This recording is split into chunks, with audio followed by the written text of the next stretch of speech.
name, please respond in the affirmative. Mark Beal, Here. Seth Engelborg, Here. Ian Golding. He's just coming on. Go back to Ian. Maureen Phillips. Here. Joe Topham. Here. Ian, can you hear us now? I can. Thank you, Ashley. Here and Perfect. more or less present. Staff, when I call your name, please respond in the affirmative. Jeff Carlson. Present. All right, and then anticipated speakers on the agenda, please respond in the affirmative. We have Tobias Glidden, Yes, Madam Chair. Rich Larrabee, Yes, here. Raymond DaCosta, Yes, ma'am. Brian Madden, Here. Art Gasparo, Here. David Haynes, Here. Pete Kaiser. I think he's working on it. Dan Malloy, Here. Paul Santos, Here. Mark Ritz, Here. Carson, Right. Hey, you get it? Carson Hale. Yep. Well, you're on there. Can you see me? Here. Yep, I can see you. Okay, so then I'm on there, right? You can't see that. Yep. Yep. And then Katie, they already called You're in on, for a so roll. you're unmuted, Pete. He was trying to log. Karen Beatty, Here. Dan Bailey, Here. Naomi Valentine. Here. And I'll announce everybody as your agenda item comes up. You were jumping around the screen, so I think I missed a few of you. Good evening. This open meeting of the Nantucket Conservation Commission is being conducted remotely, consistent with Governor Baker's executive order of March 12th, 2020, due to the current state of emergency in the Commonwealth due to the outbreak of the COVID-19 virus. In order to mitigate the transmission of the COVID-19 virus, we have been advised and directed by the Commonwealth to suspend public gatherings, and as such, the governor's order suspends the requirement of the open meeting law to have all meetings in a publicly accessible physical location. Further, all members of public bodies are allowed and encouraged to participate remotely. The order, which you can find posted with the agenda materials for this meeting, allows public bodies to meet entirely remotely, so long as reasonable public access is afforded so that the public can follow along with the deliberations of the meeting. Ensuring public access does not ensure public participation unless such participation is required by law. This meeting will feature public comment. For this meeting, the Nantucket Conservation Commission is convening by video conference via Zoom app, as posted on the town's website, identifying how the public may join. Please note that this meeting is being recorded and that all attendees are participating by video conference. Accordingly, please be aware that other folks may be able to see you and to take care not to screen share your computer. Anything that you broadcast may be captured by the recording. All supporting materials that have been provided members of this body are available on the town's website unless otherwise noted. The public is encouraged to follow along using the posted agenda unless I note otherwise. We are now turning to the first item on the agenda. Before we do so, permit me to cover some ground rules for effective and clear conduct of our business and to ensure accurate meeting minutes. I will introduce each speaker on the agenda. After they conclude their remarks, I will go down the line of members, inviting each by name to provide any comments, questions, or motions. Please hold until your name is called. Further, please remember to mute your phone or your computer when you are not speaking. Please remember to speak clearly and in a way that helps generate accurate minutes. For any response, please wait until the chair yields the floor to you and state your name before speaking. If members wish to engage in conversation with other members, please do so through the chair, taking care to identify yourself. And for items with public comment, after members have spoken, the chair will afford public comment as follows. Staff will activate the chat feature on YouTube. Members of the public who have comments or questions can use this feature to communicate with the public body. Instructions are on the town's website. The chair and/or staff will do their best to address questions and comments. And finally, each vote taken in this meeting will be conducted by roll call vote. So with that, we will begin our meeting under public meeting, public comment. Do we have any public comment this evening? Yes, Madam Chair. Okay, Tobias. Good evening, members of the Conservation Commission. My name is Tobias Glidden. For the record, I sent out an email to Jeff Carlson a day or two ago, and I just wanted to bring an issue before the Conservation Commission to set up a future agenda item. Over the last several weeks, the community of Nantucket has seen a lot of sea clam dredging happening just a few hundred yards just south of the island. And recently on a walk, I pulled up a nice clump of mussels washed up on the beach. And I think it's important for the Concom to examine the issue of trawling and dredging around the shores of Nantucket. There's important marine habitats. I know during the review of the Vineyard Wind proposal, the Conservation Commission engaged in setting out an order of conditions when dredging was taking place.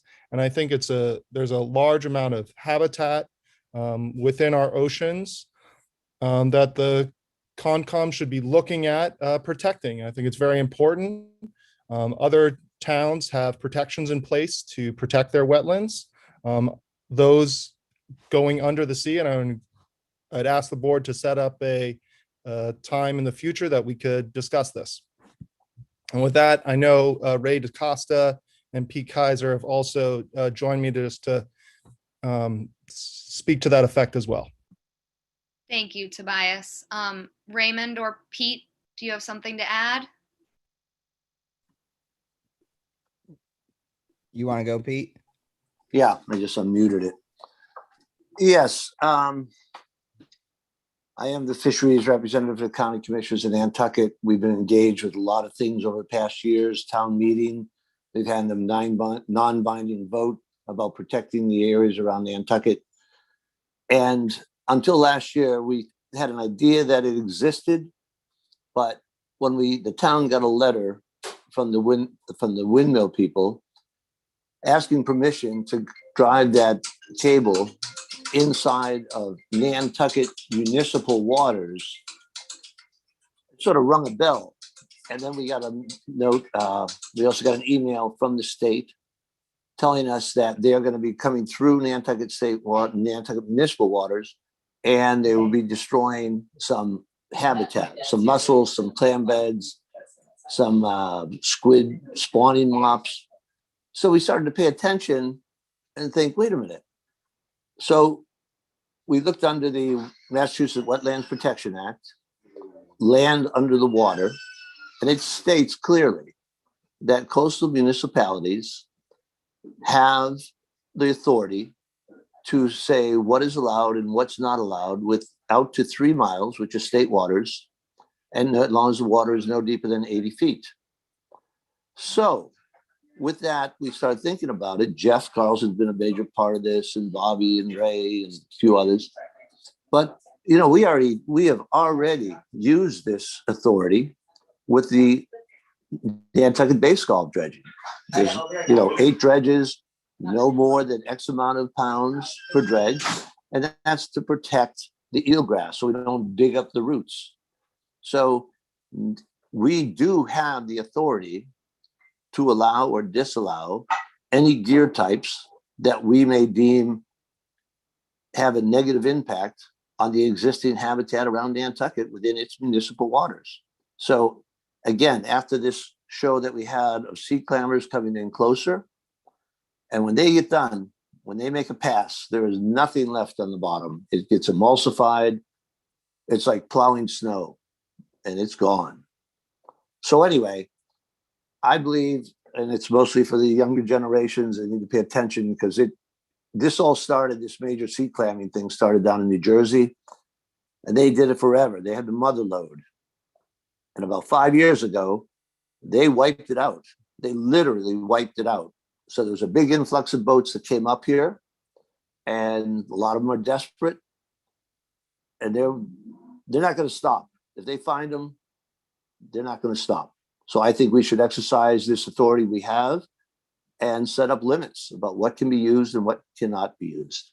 And I guess that's what I've got to say. And Jeff and Ray continue on, but all right, standing by. Thank you. Thank you, Pete. Ray, would you like to speak? Yeah, thank you very much. I appreciate the council giving myself, Pete, and Tobias the time here. I'd basically just like to kind of piggyback on what Tobias said. I would love to see the Conservation Commission have a meeting with the main people who have kind of been at the battle of this for the last 4 or 5 years. We've been working very hard in the state level with state representatives and have run into problems that I think would be solvable, like Pete said, through town action. And I also think I'm not aware of how much you guys are versed on these issues, but I think once the Conservation Commission kind of hears and learns a little bit more about the issues facing our coastal waters, they would be very inclined to, make these changes to better protect our inshore habitats that play a vital role in, our erosion ability to combat that, and then also just our marine habitat life. So it's a big thing, especially coming towards the summer. We have a massive amount of squid trawlers that come into our 3-mile line. And like Pete said, if the sea clammers do find a good bounty of clams in here and the word gets out to the fleet, it's a large fleet, they're large boats, and they will suck them up any way they can because there's not many places that they haven't fished out completely. So thank you for your time, and hopefully we can set up a date here soon where we can kind of go more in depth on it. Thank you, all three of you, Tobias, Ray, and Pete, for bringing this issue to our attention again, because it's absolutely an important issue. I want to allow any commissioners. Oh, Jeff, do you have something to say? I can wait if there's commissioners' comments. I just have some follow-up on all three of those. Yeah, I And just some scheduling. if commissioners had any questions. It looks like Joe might have a question or comment. I would just like for these three gentlemen just to go to Jeff and draft an order, trying to, I guess they know the parameters of what machinery or dredging weights, et cetera, that should be used. And then draft something out as soon as possible and then get it to us so we can start to work on it, in the finer details. The sooner the better, I think. Yeah, thank you. Thank you, Joe. Ian?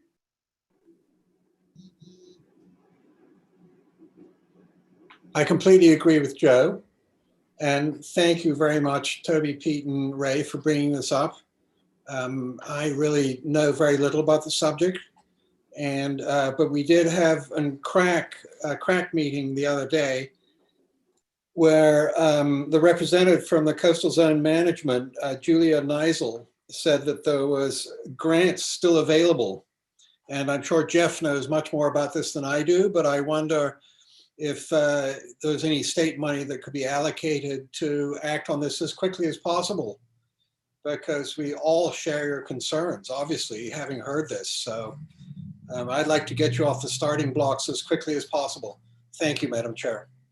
Thank you, Ian. Seth, did you try and put your hand up? Yeah, thank you, Madam Chair. Just to let the three representatives know, we are in the process of looking at regulatory updates, so that may be an avenue where we're able to enact some potential changes to the regulations. I do want to refer a question to Jeff as to whether that's the right avenue to do this, or it would require something else, because commercial fishermen aren't operating with, let's say, orders of conditions under a notice of intent. They're just doing their business as a commercial fisherman. And also, I know in some ways, the marine environment is controlled by other agencies, like the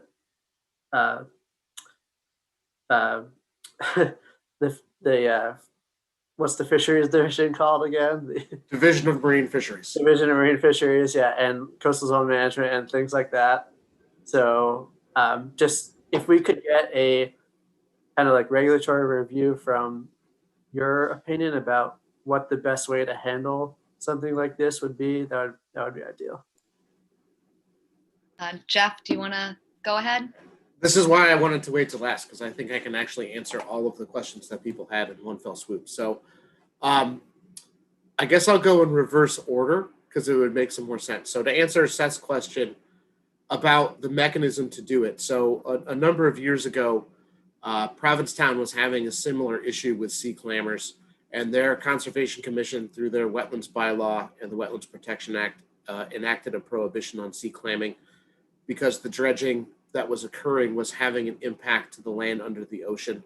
And they provided some pretty clear documentation to that and ended up essentially passing a prohibition. So if you wanted to do the activity, you could still apply through a notice of intent to do that specific activity, and you may be able to gain an order of conditions to do it. They may have things that are there, or you could still choose to participate in a fishery using a gear type that doesn't impact the bottom in a similar way and cause that disturbance. So there is some pretty relevant case law that was challenged through a couple levels of court and upheld as viable.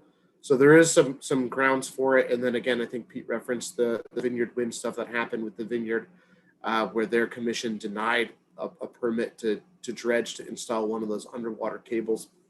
That disturbance to land under the ocean is viewed very similar to any sort of terrestrial disturbance to wetlands. So there is really relevant case law and examples of it. To kind of go backwards one more, to Joe's question.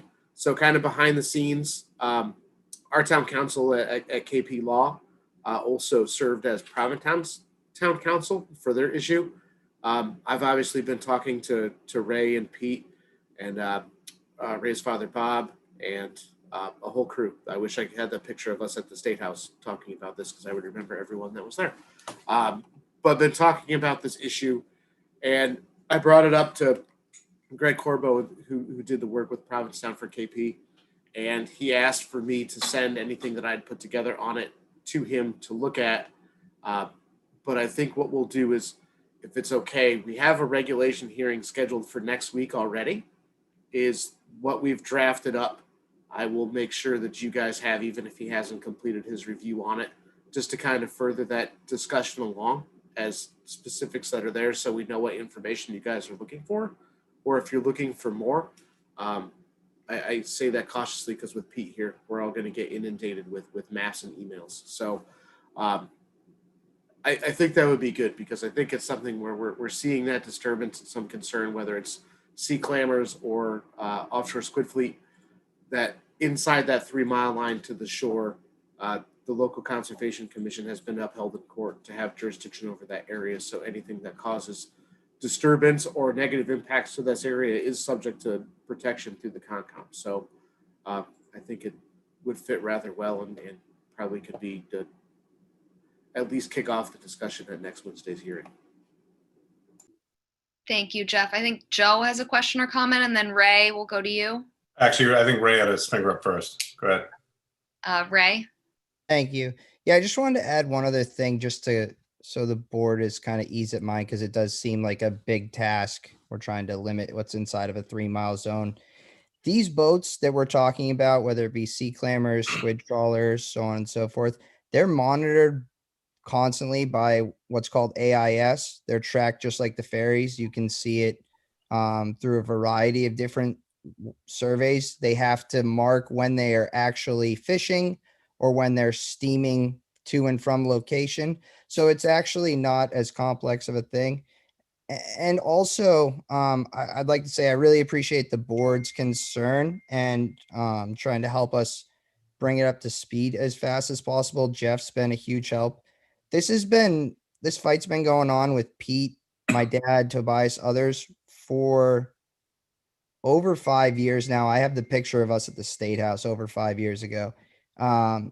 It's a big concern to us, and I know you guys are a busy council, but I would love for you to, in some time in the next couple of months, to give us time, like Tobias said, so we can really, lay out what this issue is. Because if you don't spend a lot of time on the water and haven't seen this firsthand and really studied what the effects of these different fishing activities are, you would be almost shocked to, really learn about the devastation that it can cause, especially to a sandy, area like we are. So, but yeah, thank you so much, everyone, for your level of concern.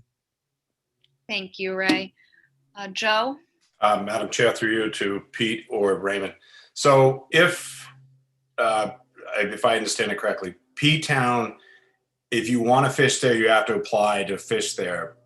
But the other question is, if they have the right equipment, can it be overfished? Should there be a limit to say, because if you look out there, sometimes it's like a train of boats and trawlers going along.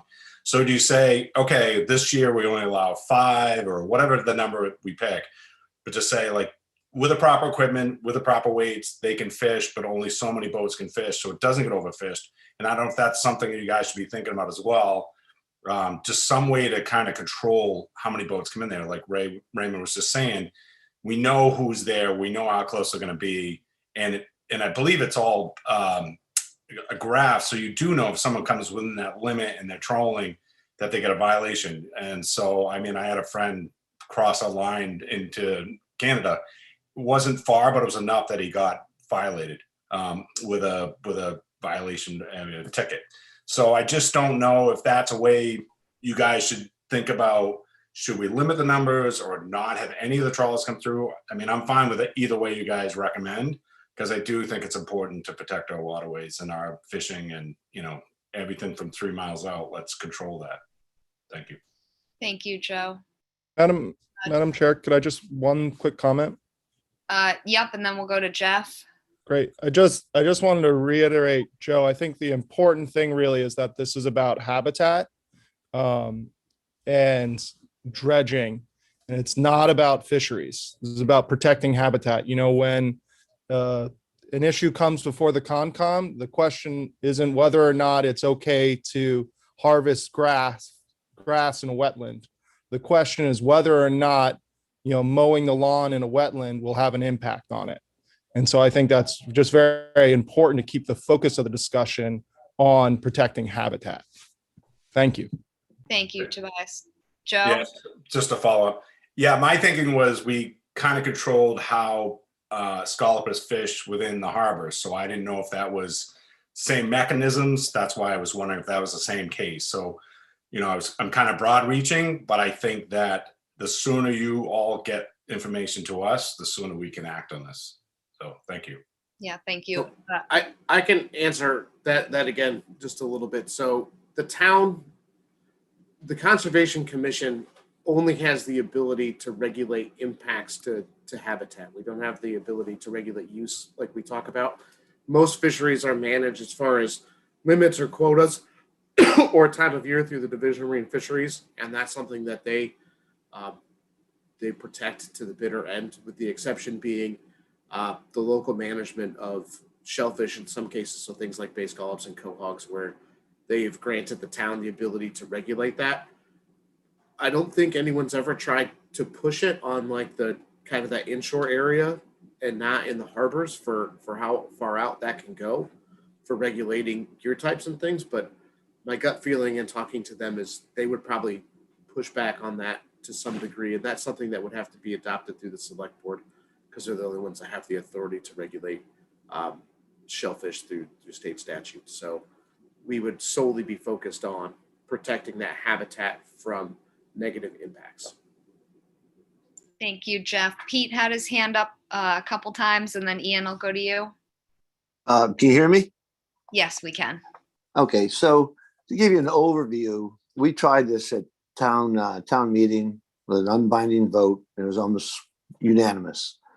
And the reason why 90%, 95% of all the coastal communities in Massachusetts have protection against this, what's called mobile gear.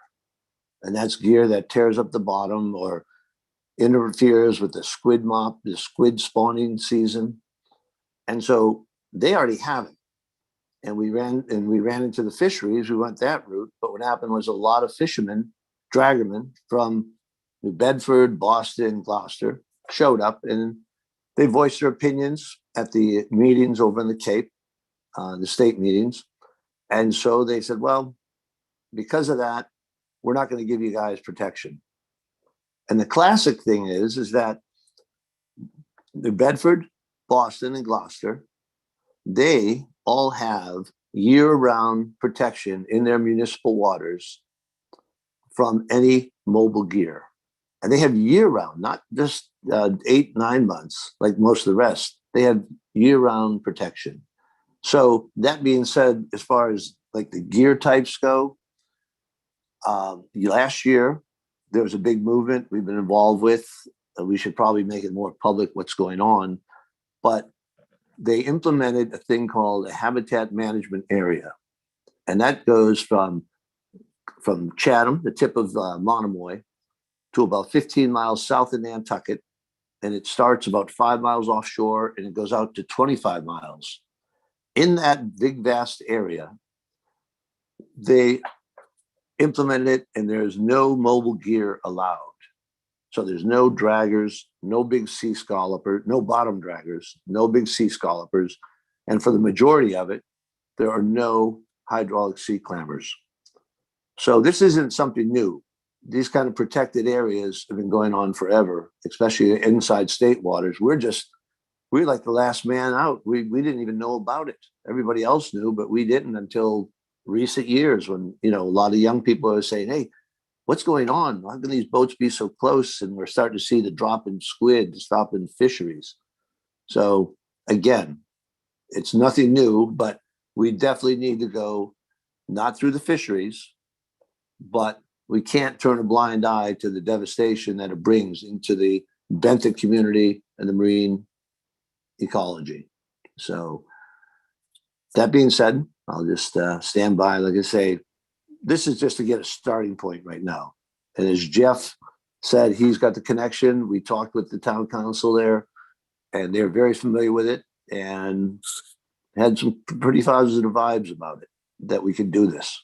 And I think it's no longer that we turn a blind eye to this issue, because it will, especially the sea clambers, if they start on that South Shore, you'll see erosion like you never saw before. And I just feel like we can't turn a blind eye to this any longer. So let's step up to the plate and get it done. That's all. Thank you, Pete. Ian, I think you had a hand up, and then Jeff. I did, Madam Chair, and it's like a double question. The first is to Jeff about could CZM grant money be available? And in a sense, could it be directed towards proof that it's doing damage to the bottom? In other words, how did Provincetown buttress their bylaws so that they won in court?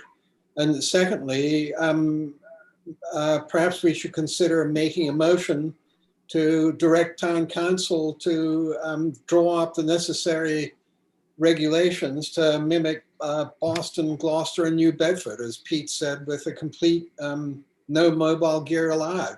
What's stopping us from asking town council to go in that direction? Thank you. Thank you, Ian. I think Jeff maybe had a reply or comment, and then Seth, I'll go to you. Sure. No, I think those are two good suggestions from Ian. I was going to just say, I think the smart thing to do at this point is, why don't we'll add it as a topic specific during our regulatory agenda item. We can try to get you guys some information in advance of that.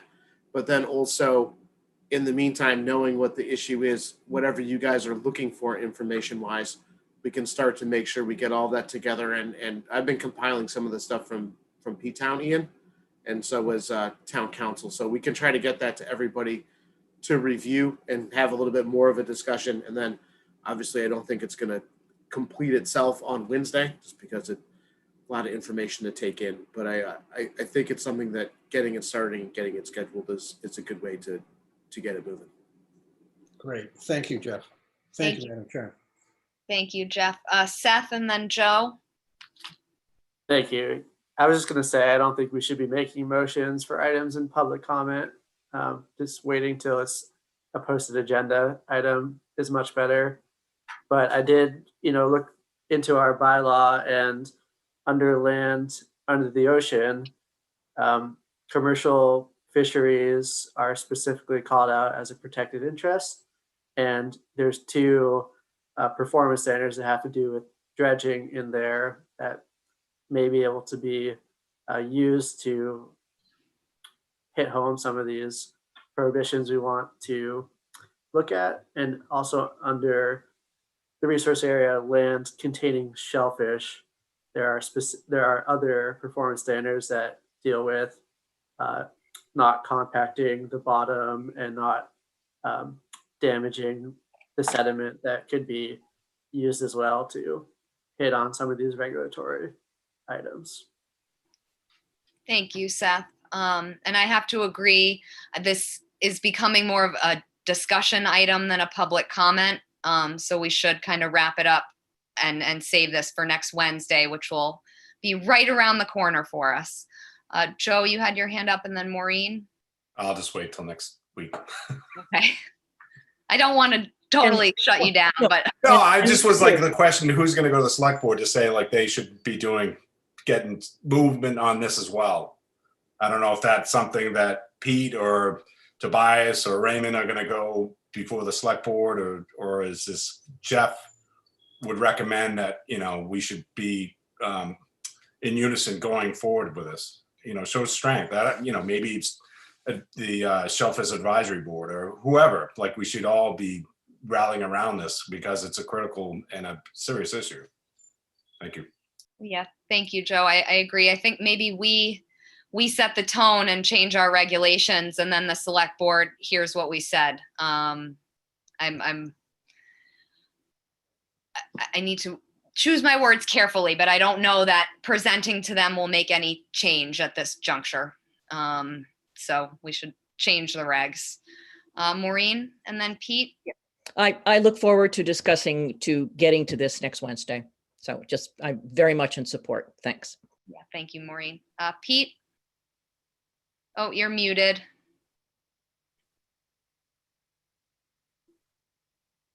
You're still muted.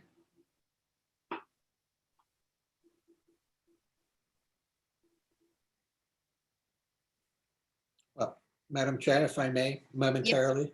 Yep, Ian.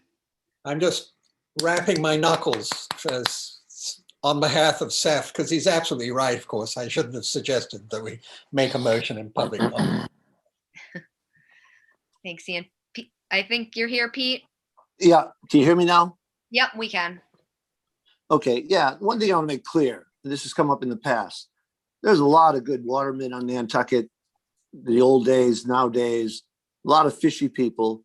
And it's not that we're against commercial fishing. I mean, I commercial fish for a lot of years, up and down the coast. But the problem is the gear types that are being used are having a negative impact. And a lot of this stuff are undiscriminate harvesters. So if there's certain, like squid fishing, they do with the trawls, there's a lot around the world, places that jig for squid at night. And there's that method. Guys with long rakes, they do the sea clamming, but it's more about not fisheries, but it's about destroying. We've got to not allow the gear types that are disrupting and destroying that marine habitat, especially the bottom. And that was my point, Pete. Yeah, there's definitely very, very harmful fishing practices out there. So I think we've definitely heard you guys loud and clear. And we will make this an issue that's kind of on the top of our pile. So we will be discussing this again next Wednesday, and hopefully we'll make progress in the next couple months on this. Raymond? Just one question. How do we get the meeting link? Tobias had sent me this. So, Jeff. I'll send it out to all you guys. Okay, thank you. And thank you all very much for your time. Thank you, everybody. And we all look forward to discussing this further and again, working together to make some good progress to protect the habitat. Okay, thank you. Appreciate it. So I got to trick that out. Jeff, do we have any other public comment through YouTube? Okay.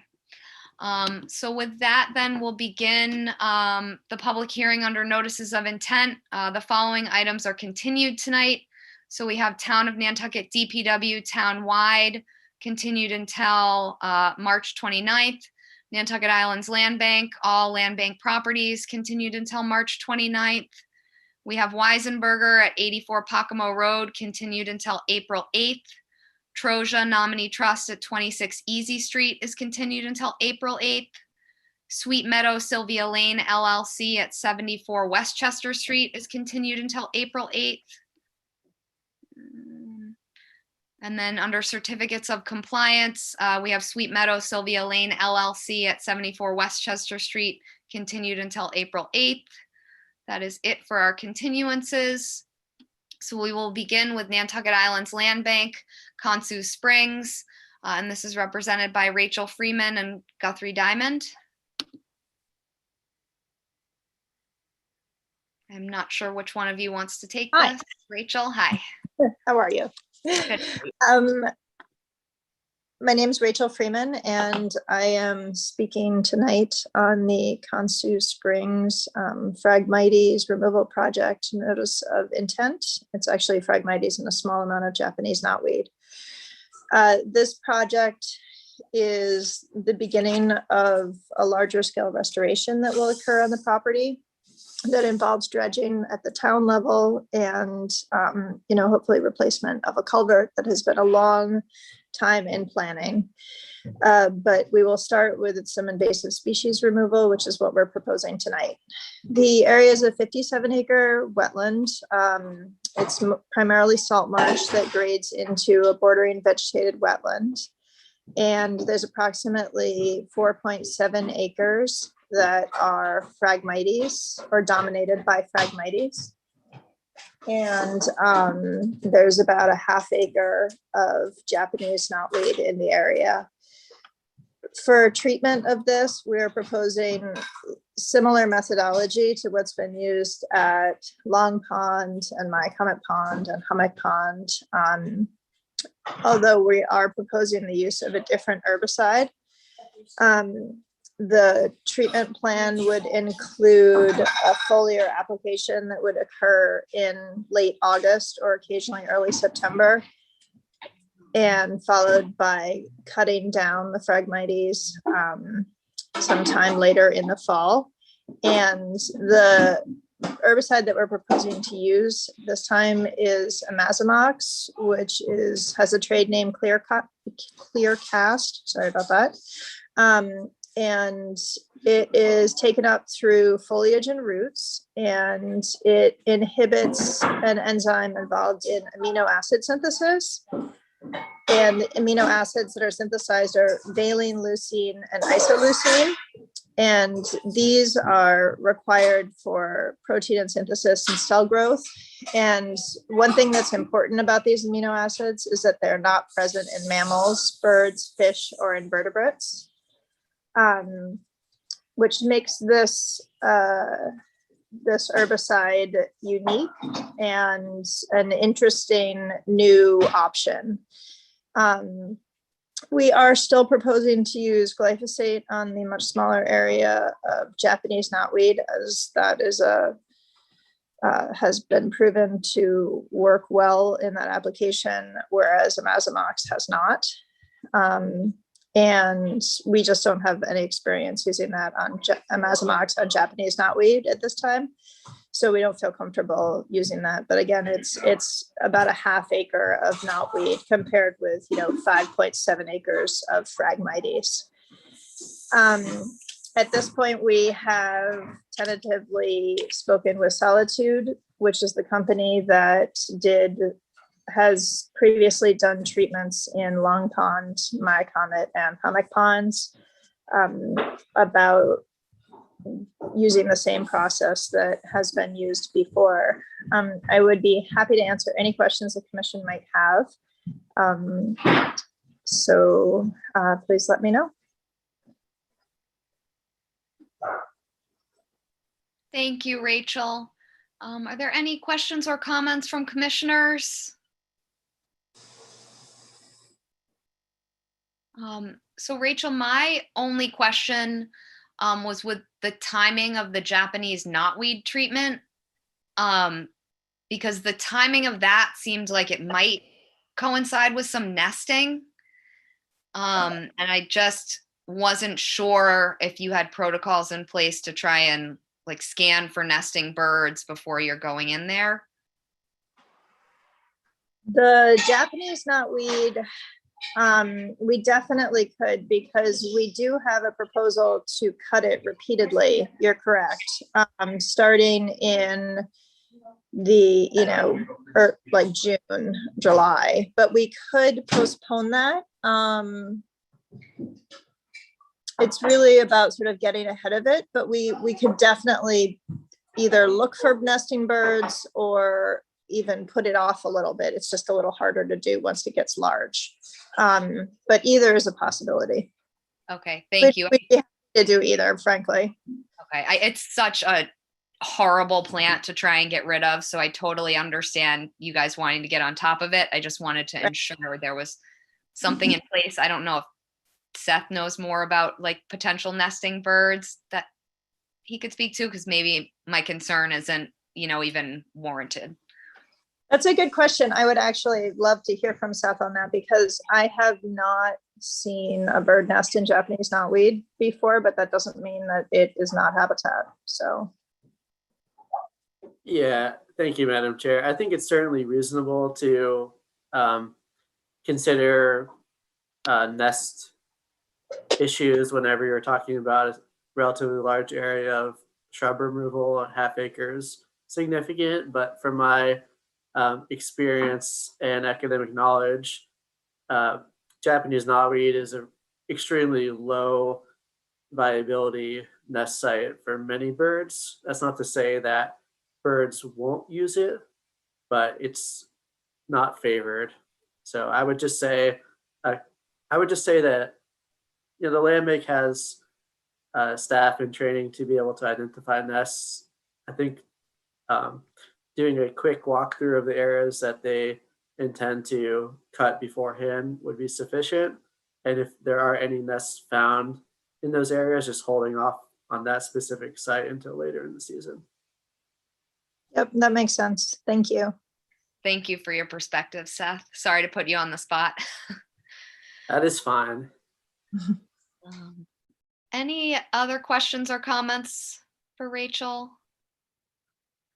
Looks like no. Jeff, do we have any public comment on this one? Do we have everything we would need to close? Yes, you do. Okay, Rachel, would you like to close?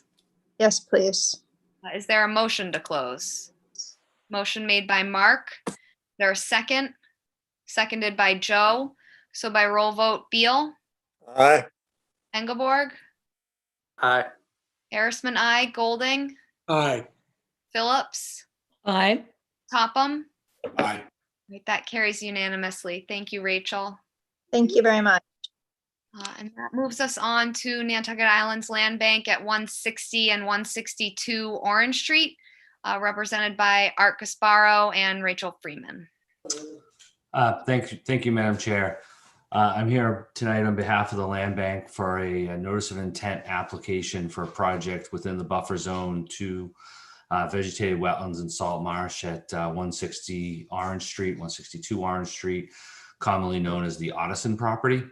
And the proposal for the work before you is to relocate an existing structure, which is currently down by the creeks, and get it out as close essentially to Orange Street as we can. The two different property addresses are listed as we're going from what was known as 160 to 162. And shown on the plan before you is the structure to be relocated. And where it's going is it is partially within the 50-foot buffer zone of the vegetated to wetland, but it is up against as far as we could go to the zoning setback to Orange Street. And there's also a grade change that starts to happen there that I think most of you are probably familiar with, how it drops off from the road right there. So we're increasing the separation distance for the existing structure significantly, clearly from the creeks themselves, as well as from the boundary of the vegetated wetland. So we see this as the structure that where it's going is going to be about 45 feet away from the vegetated wetland. And that vegetated wetland is within an area where that closest point is, which has been mechanically altered for many, many years through the use of the property. Where the structure is going is completely within disturbed and utilized area for decades. So we don't believe there'd be any adverse impact or effect on the interests protected by the commission. And further, I think a clear net benefit through the increased separation distance. The area where the structure is currently located, any rubble would be removed. It's currently sitting on sort of some block type old foundation. Been there many, many years. The area would be restored to grade just to the extent necessary, with a little bit of clean fill and topsoil, and then just planted with a conservation mix. It's all surrounded through, and again, in a maintained area. And with that, we'd be happy to take questions or concerns that you might have with the application. Thank you, Art. Are there any, Maureen? And then Seth? Thanks. I just have a quick question through the chair. Art, I was just curious as to what use this building is. I see removing it from where it is a good idea, but what's the use for it, where it's going to, or do you know? I don't. I've never been in the building. Rachel might have a better idea than I do. The family, the Ottisons, have occupied this property for many years and generations, and have a variety, I guess I would say, of uses down there. But I don't know specifically how this structure is used, whether it's primarily storage or something else. Thank you, Art. It looks like Rachel has an answer. At this point, the structure is just designated to be storage barn space, shop space. But at the present time, it's actually livable. So it's like a cottage that they rent. But that's not their plan for it going forward. Thank you. Thank you, Rachel. Seth and then Ian. Yeah, my comments were already pretty much covered, but I know the structure well. I've been inside it. It's been functioning sort of as a residential cottage for a while, and just wondering if that's going to be the use moving forward on the relocation, but it sounds like that's not going to be the use. So my question's taken care of. Thank you, Seth. Ian? Thank you, Madam Chair. Since there's a dearth of public toilets around town, I wonder if there'd be any thought towards having a public toilet there, especially since it's almost set up for that already. Thank you, Rachel. Thank you. And Rachel, what do you think about that? So actually, the way this is working is that the Otison property is highly dissected at this point into different lease areas that will come into public use at different periods of time. So one of the reasons that they're moving this cottage is because that area down by the water is going to come into public use fastest within the next few years. And they're moving it onto the property that they are retaining rights to for the longest period of time. So I believe that's 2037, which may preclude it as a public use. Right. Thank you, Rachel. Just to clarify, is the Hayes property going to have public bathrooms in the old cottage? Not at this time, no. Oh, okay, that's what I thought that building was going to be used for. Sorry. Thank you, Joe. Any other questions or comments?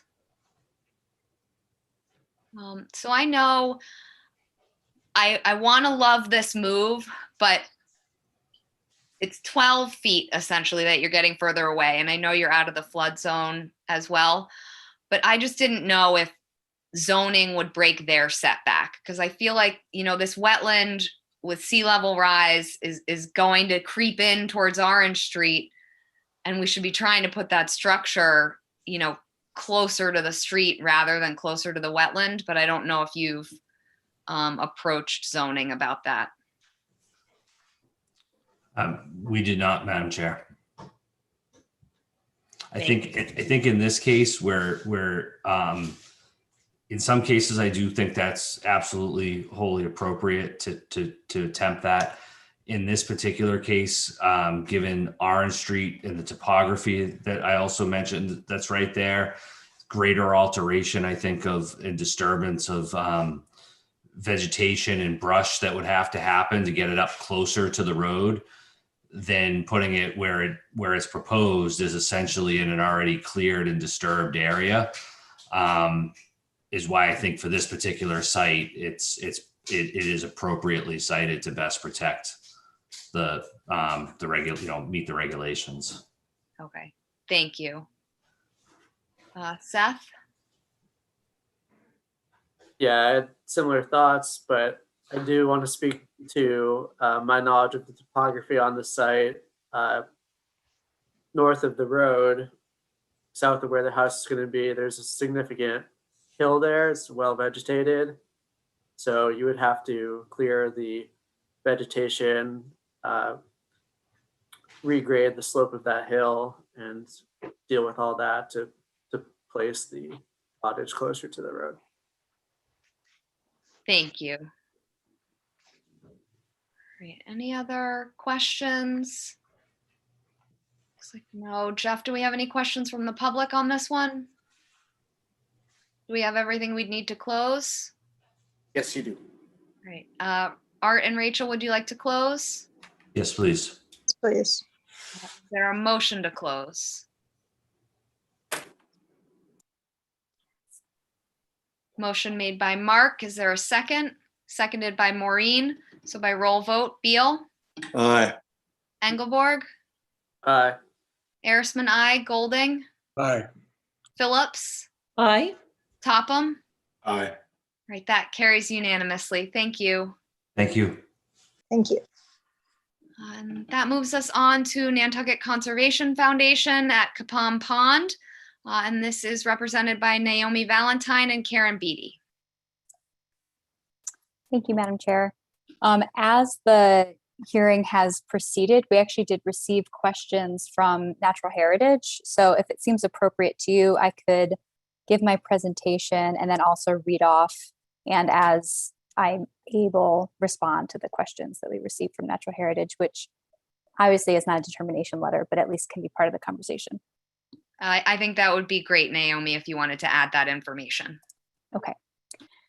So the proposed project is for the management of abundant nutrients and algae within Capon Pond. As some of you may be aware, there has been a significant algae problem for a number of years now, and the Nantucket Conservation Foundation, along with the Nantucket Land Council, has been monitoring water quality, algae presence, the toxins that some of these algae are capable of producing. That was the number one concern, is the toxins that they produce. They did find that the toxins of concern were present, were being released by the algae present, and have been there for some time. And so this project has been the result of a lot of continuous monitoring of the pond itself. So the proposed project is not where the story ends. There's still continued monitoring that's going to occur and potentially future work down the line. There is also a sort of thick perimeter of Phragmites around the entirety of the pond. And while the Conservation Foundation is concerned with the Phragmites, they felt it more prudent to focus on this first step of algae and toxin management before moving forward with the next step of potential Phragmites management. So you'll note that in the NOI and in all the ortho images, but the scope of this project is solely within the water of the pond, so it's completely within bank. And for that reason, the only resource areas that are impacted are land underwater, and because it is also within the 100-year flood zone, also land subject to coastal storm flowage. So the pond itself is about 17.8 acres in size, but it is fairly shallow. The average depth is about 4.5 feet, and the maximum depth is about 7 feet. As I said, it's been monitored for a number of years, and the analysts that have been monitored include specific conductance, total dissolved solids, pH, dissolved oxygen, total nitrogen, phosphorus, and also, I'm sorry, I just realized the lighting in my room changed and now I look like I'm completely in the dark. Sorry about that. And also, aside from total phosphorus, they also have been collecting information on soluble reactive phosphorus, which is what can be limiting to most algae species, so is important in this discussion. The pond does have very high levels of nutrients within the water column, and so a future step is investigating further into the source of those nutrients, if it is solely coming from the sediment at the bottom, or if there are additional nutrients coming in, adding to that sediment source. Again, that will continue regardless of this project, but the immediate need is to remove the harm to human and wildlife health, which is the toxin producing algae. The proposed phosphorus management is an alum application, aluminum sulfide. I'd like to note that even though in the NOI I did make the mistake of listing Phoslock or other alternative, Phoslock is actually not permitted for use in Massachusetts yet, but Phosclear is, and that would be the alternative that we would use for Capon Pond. The management of that by itself will likely not reduce the algae content enough, at least quick enough. So we're also proposing the use of a copper-based algicide, either C-Clear, Captain XTR, or other equivalent. And those algicides will have good effect on the algae species that we are looking to target in the water body.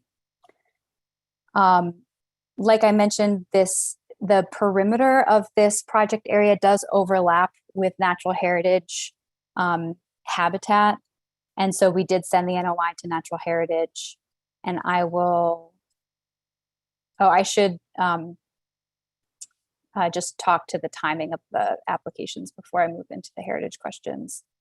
Our proposed timing of application would be to make sure that we do a water quality test, dissolved oxygen, pH, and also the 2 forms of phosphorus that have been tested prior to any application, both as a baseline, but also to help us calibrate the rates of the herbicide or of the alum used, because we want to use the lowest concentration that we need to, and not to just assume that rates are very high and add more alum to the water column that's necessary. We are planning, because it is shallower and because the phosphorus concentration has become such a problem within the pond, to conduct this as a water column treatment from the surface, so that it will affect all phosphorus throughout the water column. Sometimes in a deeper water body where you have stratification, you want to ensure that the top layers do not get treated. You will conduct a different method, but this would be the most suitable method for Capon Pond with the state that it's at and the parameters of the pond.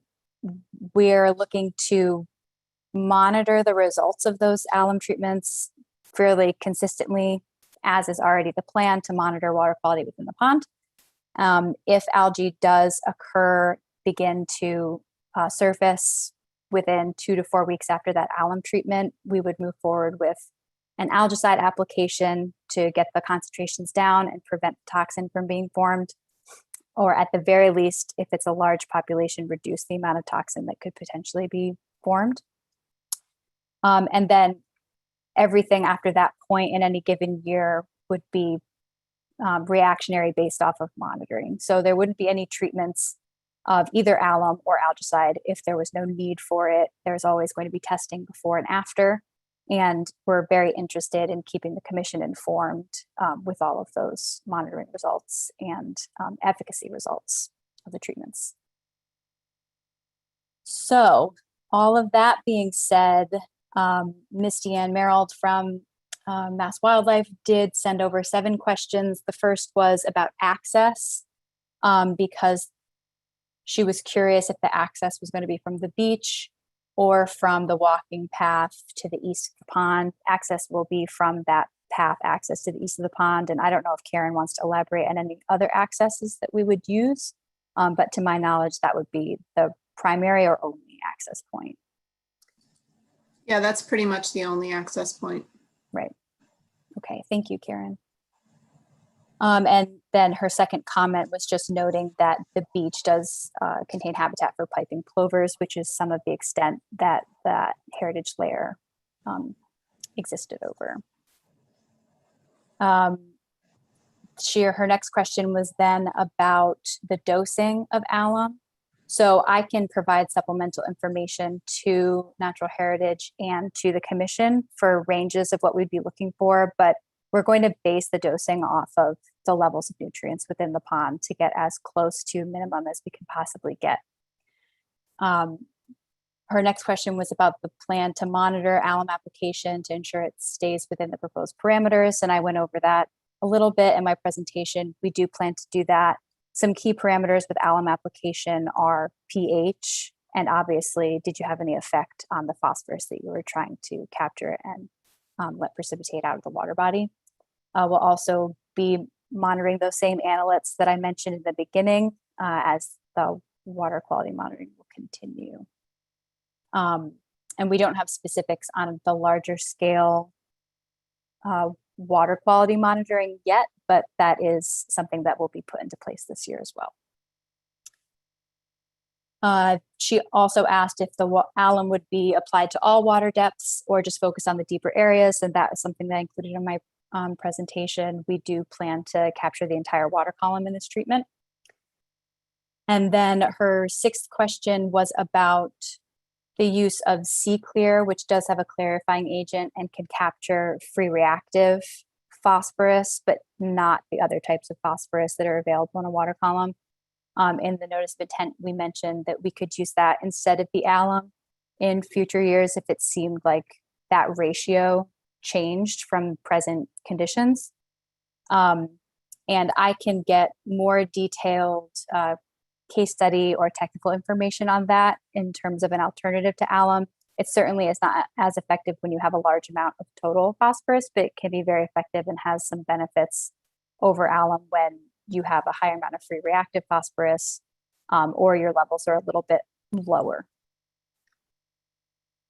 And then her final question is again about the use of C-Clear as an alternative to alum and asking about what the dosage would be to meet those same effects of alum. So I'll clarify those items and include some more supplemental information when I respond to Natural Heritage, and we'll copy the Conservation Commission on those. And with all of that long droning on, I can take any questions. This cannot be closed tonight because we don't have a determination from Natural Heritage. Thank you, Naomi. Are there any questions or comments from commissioners? Ian? Thank you, Madam Chair. So are you going to be, I'm sorry, perhaps I dropped the ball here. You have in one of your tables the impacts of copper-based algicides. Is that going to be the last resort, or is that going to be used in conjunction with the alum? The copper-based algicide is used for direct control of algae. So the hope is that we can eliminate the phosphorus limited algae by removing and reducing available phosphorus in the water column, but that's not going to guarantee that algae will be eliminated, or depending on the year in which species are more present at different densities, that it will even dramatically reduce. It will improve the dramatic case of eutrophication within the pond right now, for sure. But it's a long-winded way of saying, no, the copper-based algicide is proposed to directly manage the algae, while the alum is an indirect potential reduction of algae and in future years, maybe elimination, but it shouldn't be relied on as a primary source. So thank you. And my follow-on question is, to what extent are you going to do before and after aquatic life sampling and sampling of that of that order, so that we can have some idea of what's being impacted by it? Sure. So the copper-based algicide is one of the more broadly used types of algicide that's broadly seen as the least impactful. We would definitely apply it to the stipulations in the GEIR and also label restrictions. And like I said earlier, we would be applying the minimum rate possible. We didn't have any proposal for specific wildlife monitoring, but the conditions that could be altered that would then affect wildlife are what are going to be monitored. So the pH, the dissolved oxygen, and other analytes in the water quality testing. The pH is actually a little bit high right now, and one potential way to bring that down would be to get rid of the algae, and that would be a more suitable condition for the majority of the wildlife within the pond now. Does that answer your question? Well, no, not entirely, because in light of where it says that the treatments with copper can cause fish kills, and rather than going into details, I'd like to have some form of aquatic monitoring, or please tell me why it wouldn't be reasonable for us to ask for sampling, aquatic monitoring before and after, to see what the actual effect has been. Sure. I should have started that by saying that the reason that this can cause fish kills and the basis for that hazard is the increase. Wow, I'm not saying this well. That the treatment of algae itself can reduce dissolved oxygen within the water body. So it's the fact that the decomposition of that material is going to be taking available dissolved oxygen to wildlife. And that's why there's a requirement to treat no more than half the pond at once. And we will be testing the dissolved oxygen before we treat as well. If for some reason it is below a threshold that would be suitable, we would postpone that treatment. I've never come across that situation before, but this pond is fairly impacted, so it's possible that that could be the case. And you said, why would it not be reasonable to do a survey? The only response I would have to that, and I might want to let Karen respond as well. We don't have a great baseline for what pre-management wildlife densities would be. So it might be a little bit difficult to understand if there had been a change or not. But knowing the suitable limits of dissolved oxygen for aquatic life will be a very good indicator of if, at the very least, that analyte is indicating that we could be impacting aquatic life. But I'll let Karen add if she would like to. Karen, do you have anything to add? No, I think you covered it, Naomi. Thank you. Thank you. Ian, does that kind of answer your question now? Well, I guess it answers my question in as much as there appears to be a reluctance to do any sampling to see what's there before they start. And I don't want to be in a position of trying to second guess them. Well, that's why. I don't know what my fellow commissioners might want to add. Thank you. Sure. Thank you, Ian. I know generally algicides do make me quite nervous as far as like widespread application, and they're not widely used on Nantucket. So that is something that, I don't know, Jeff, we would maybe want to write into our findings potentially. I just get nervous that if Conservation Foundation is using algicide, that people with, smaller isolated wetlands might try and treat their wetlands with algicide versus, stopping fertilizer from coming off their lawn first. I just want to make sure it doesn't kind of become a tool for more people to use. And then I feel like this is kind of a stupid question, but you're saying that the phosphorus or the available phosphorus will precipitate out.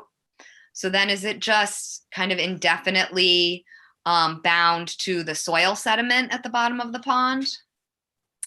That's correct. So it actually creates a bit of a layer at the base of the pond. So the kind of 1-2 punch of alum is that once it precipitates, it will also block the constant release of phosphorus from the sediments. Yes. I just wasn't sure, like, so then a big storm comes through and the pond gets really turned up, then there's potential to have phosphorus kind of back in the water column. Is that like? That would certainly always be the case. But I will say that the bond is fairly strong. So you would still have an overall reduction, but I would never want to guarantee that you won't see phosphorus re-entering the water column. It would definitely happen now without that type of application. Okay, thank you for explaining that to me. Seth, you had your hand up?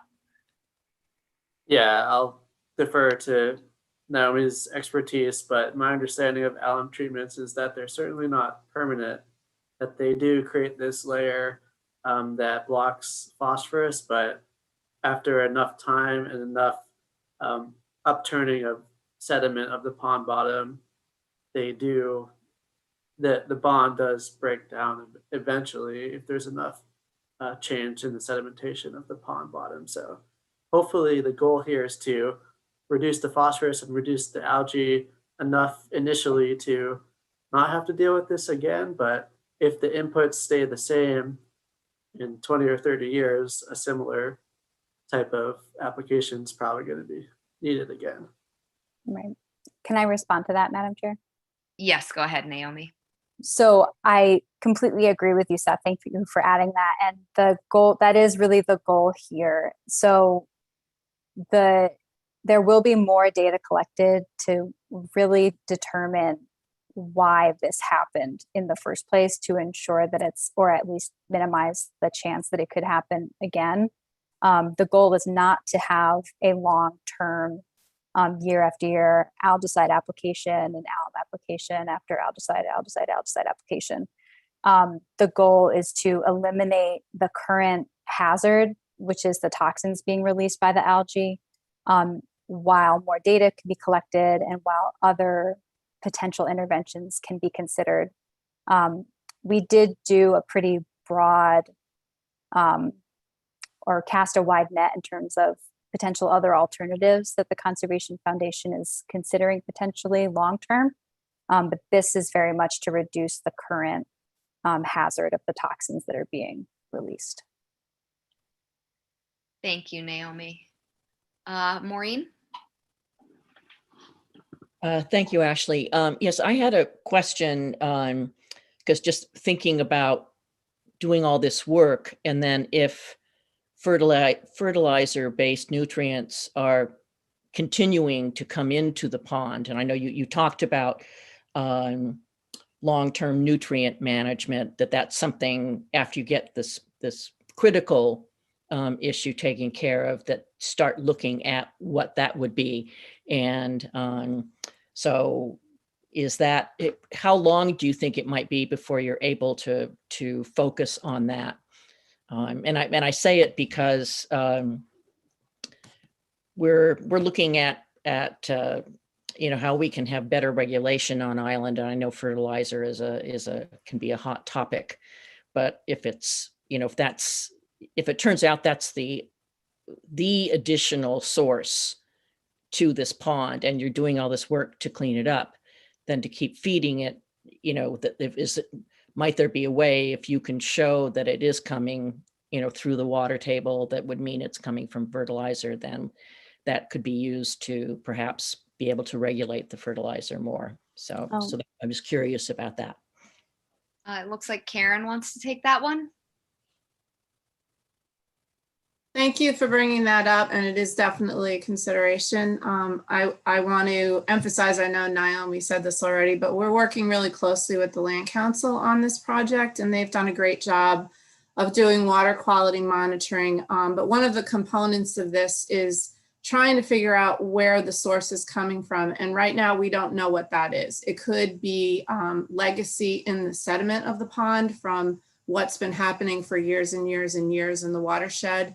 It could be from the surrounding homes. It could be from the surrounding wetland. We're just not in a position right now where we know what those sources are. But we have been regularly communicating with the neighbors, and the Land Council is planning on reaching out to each one of them individually and just doing some basic education about fertilizer use and also septic system maintenance. So that's very much a component of this project. We don't want to be in a situation where we're constantly cleaning up the pond if there are continued inputs coming from the surrounding neighborhood. But we don't have that information yet. It's one of the things we want to continue to look at. Thanks very much. I appreciate that additional information because obviously that's very critical. Thank you. Mhm. Aaron. Any other questions or comments from commissioners? Looks like no. Let me just see if we have any questions from the public.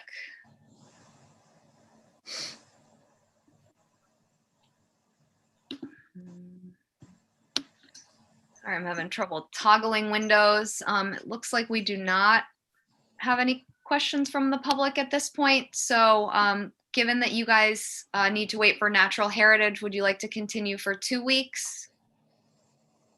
Yeah, I think that would probably work. If we don't receive a letter back from them, we can reach out and continue again. But I think that's a good plan for right now. Okay. So this will continue until our April 8th meeting. Thank you, guys. Thank you very much. So that moves us on to Moline at 27 Winoma Way. And this is represented by Jeff Blackwell.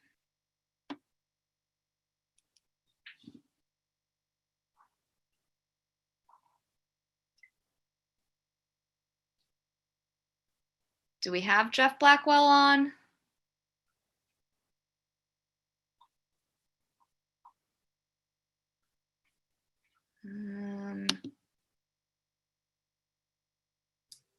I don't see him up, Madam Chair. Yeah, I'm not seeing him. Madam Chair, I'll try to get in touch with Jeff. I would say if we could just move it to the end of the line for now. Okay. And then if he does come on, we'll catch it up. We'll put it essentially at like number 21 and we'll just keep going. Perfect. So that moves us on to Robert Goldrich and Brian Rice at 41 Crooked Lane. And this is represented by Art Gasparo. Thank you, Madam Chair. I'm before you tonight with a notice of intent application proposing a garage structure within the 100-foot buffer zone to border and vegetated wetland. Shown on the plan before you in blue is the approved wetland boundary. In red is the 25, 50, and 100-foot buffer zones. And in green is the proposed garage structure. The structure is located almost entirely within an existing shell driveway and otherwise within what is essentially a maintained lawn area adjacent to a privet hedge. As you can see from the plan, there are existing structures which are located between the proposed structure and the between the proposed garage and the wetland. This is a property I believe that you are all familiar with. We were before you last year requesting in addition to the house as well as this garage structure. At that time, there was concern from the commission about the garage within the 50-foot buffer zone as well as the addition. We removed the garage from the proposal and modified the addition to be outside of the 50. We're back before you requesting the garage, but this time keeping it outside of the 50-foot buffer zone. And it's funny this would come up given the question on the last application. In this case, we are showing it within the front zoning setback and will need to go to the zoning board of appeals. So we're essentially doing the best we can on this property to, which is a fairly large property with a very limited use area. And so we're trying to be sure that we respect the wetland regulations and the commission protected interests. There is a waiver requested for the 2-foot separation distance to groundwater. I included a sketch that we believe we keep the footings above the groundwater and avoid dewatering, but it would be within that 2-foot zone. And we don't believe we really have an alternative, no adverse impact from that, given that dewatering can be avoided, and it's not a crawl space or anything that's going to require ongoing dewatering. It will be a slab on grade, but you essentially need to have curtain frost walls that go around your slab to protect the structure. And with that, I would be happy to address questions or concerns that you may have. Thank you, Art. Are there any questions or comments from commissioners? Mark? A question for Art, Madam Chairman. Art, if you built the garage, will you continue to meet parking regulations for 2 dwellings? I believe so, if I'm through you, Madam Chair. The bylaw, which I won't personally opine on, but allows for the parking spaces within the garage to be considered for the required parking. Thank you. Thank you, Art. Seth?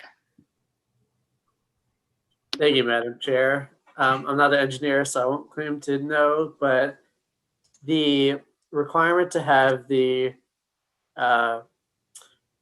frost wall with the footings, what kind of is requiring that? I mean, there are like sheds and similar sized structures all around the island that are up on sonotubes or are just at grade. So why in this case is frost wall footings needed?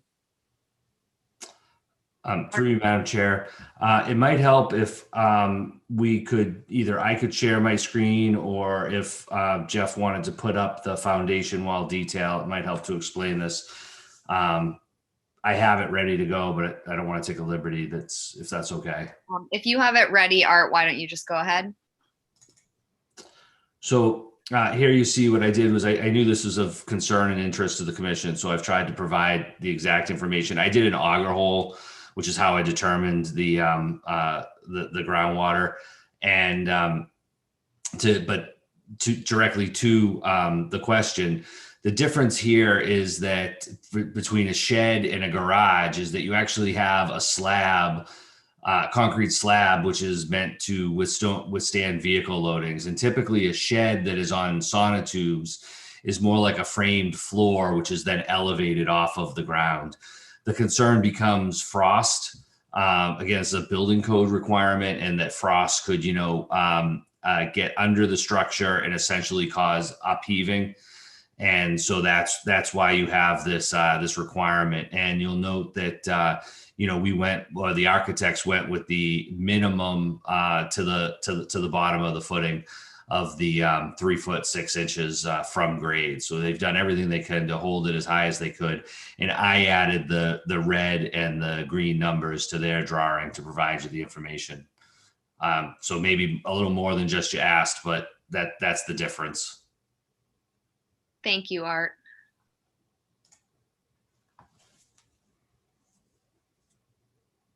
Maureen?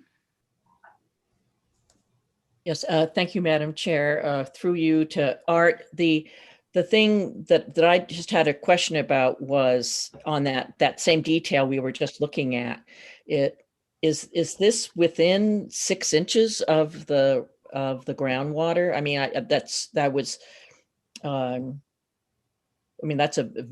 is that enough separation? I know it's less than the 2 feet we require, but that seems awfully minimal. So I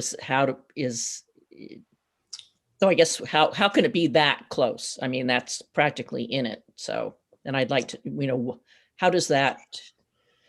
Sure.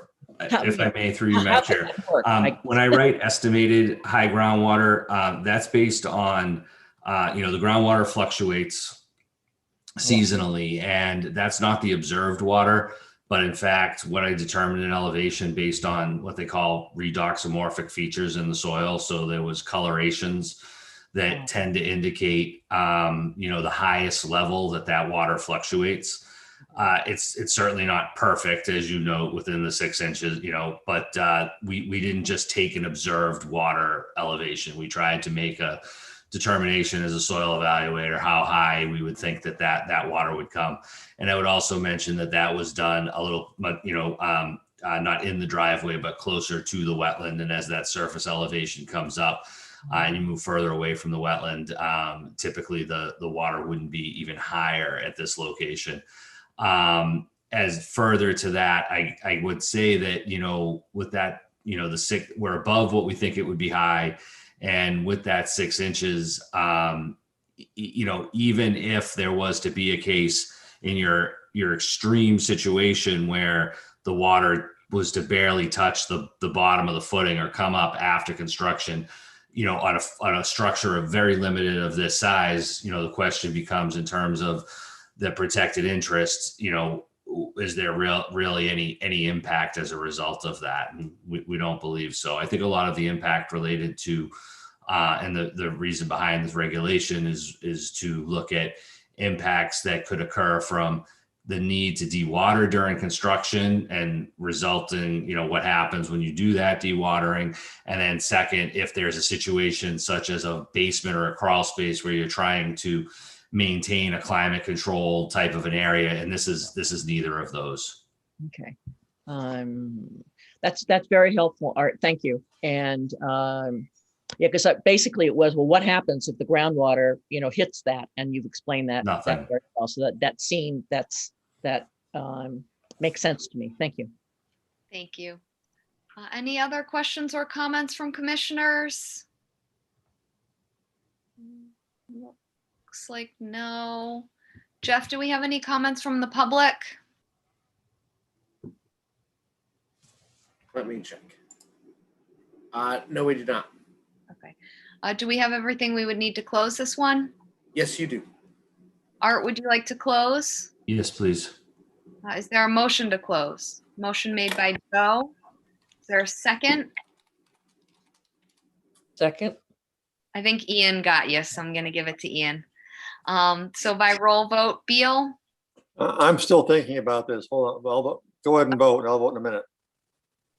well, you made the motion, or I thought you I- did. Okay, Nope. you're okay. So we'll have to I have made the somebody motion. else. Oh, you made the motion. I made the motion. Okay, already losing it, and it's only 6:30. Wrong way back. This is trouble. All right. So Engelborg, Aye. Arisman, I, Golding, Aye. Phillips, Aye. Topham, Aye.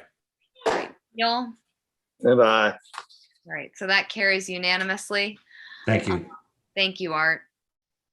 So that moves us on to Goran and Melinda Puljic at 14 Almanac Pond Road, represented by Brian Madden. Hi, good evening. Brian Madden from LEC Environmental, representing the applicants. At the February 25th meeting, there was some discussion or questions about the natural amendments, soil amendments to be used out there, and some additional detail regarding the proposed agricultural farming activity within the fenced-in area. So the applicants had provided a letter, and I had also provided one as well. But we just provided a little bit more information on those natural amendments using clean, weed-free compost, blood meal, bone meal, and limestone, and the orientation of these garden rows being 50 long sections with 6 running parallel south of the cottage, and then another 6 running perpendicular to the cottage to the west. So there will be some retention of natural vegetation within that fenced area as well. And some of that will be infilled with high bush blueberry plants.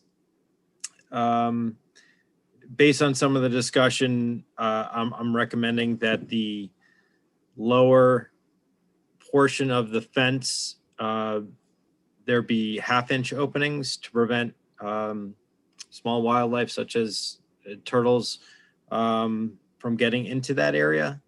And within the central portion of the site, there's about 225 feet undisturbed, non-fenced area that would connect the wetlands on the NCF windswept Cranberry Bog property to the wetlands across Almanac Pond Road. And I think the orientation of the fencing and that vast open area within the central portion of the site should result in a de minimis impact on a wildlife migration through the site, which I believe will be maintained. And I think additionally, we also received the natural heritage determination letter yesterday. And I'll turn it over to any questions at this point. Thank you, Brian. Seth? Thank you, Madam Chair. Overall, the changes I think are a major improvement, but I am a bit concerned about the use of lime.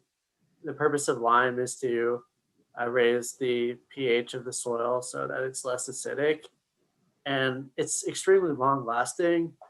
So I'm just worried about any of that lime potentially spreading to the wetland and the other adjacent native vegetated areas, because once you kind of change the acidity of the soil by using lime, it lasts for 50, 100 years plus. So just making sure that that's not used unless it's absolutely needed to, or it's used in areas that are like contained in somehow, not just open to the rest of the soil. Yeah, I think the intent would be only to use it sparingly, if at all. I know the owners who will be managing the property are on the YouTube, so they may weigh in a little bit further. But yeah, I think the intent is to use it sparingly. Thank you, Brian. I had a similar question about the soil amendments and the soil tests that went out. I think it would be good to have those results submitted to the commission. And what makes me nervous is usually those soil tests go out and you say, okay, this is going to be agricultural land or for flowers or for vegetables or whatever. And then you get your kind of fertilizer regimen sent back to you. And I don't think the soil testing agency would realize that this is right on a wetland. You know, so some of the suggestions that they have would maybe be different based on the location and the proximity to the wetland. So it would be my hope that soil tests would be submitted to the commission and maybe documentation of fertilizer use on this site, since it is really going to kind of transition to agriculture. Yeah, I would expect a typical condition for those reporting aspects. And I think, this is intended to be somewhat adaptive. So certainly once everything is planted and designed, there's an opportunity to adjust the schedule and make sure we're in line with the commission's goals here. Thank you, Brian. Any other comments or questions from commissioners? Looks like no. Jeff, do we have any comments from the public? No, you do not. Do we have everything we need to close? Yes, you do. Brian, would you like to close? Yes, please. Is there a motion? Now I'll make the motion, Madam Chair. Joe notwithstanding. Thank you. I'm his twin, so I'll follow his lead. Perfect. So motion made by Mark and seconded by Joe. By roll vote, Beal, Aye. Engelborg, Aye. Erisman, I, Golding, Aye. Phillips, Aye. Topham. Aye. That carries unanimously. Thank you, Brian. Thank you. All right, that moves us on to Wendy and James Douglas at 339 Pulpus Road, and this is represented by Mark Ritz. Good evening, Mark Ritz from Site Design, representing the applicants at 339 Pulpus. We discussed this project at the last meeting. The project basically is to construct a porch on the south side of the house, partially inside the 100-foot buffer, and to do some brush cutting, vegetation clearing inside the 100-foot and inside the 50-foot buffer. At the last meeting, there was a bit of confusion about clearing areas on the plan, so we've revised the plan to show areas inside the 50-foot buffer with a cross hatching that goes from the upper left to the lower right, and areas outside the 50-foot buffer go from upper right to lower left. So no clearing is proposed, no brush cutting is proposed inside the 25. I provided some photos, recent site photos showing that most of what is growing over everything is our dear friend Greenbrier. That's primarily what they want to clear out, leaving all trees in place, and leaving any sort of very large healthy shrubs in place, but just clearing out the greenbrier and some of the smaller vegetation, and then seeding the area with a native buffer type seed mix of taller grasses.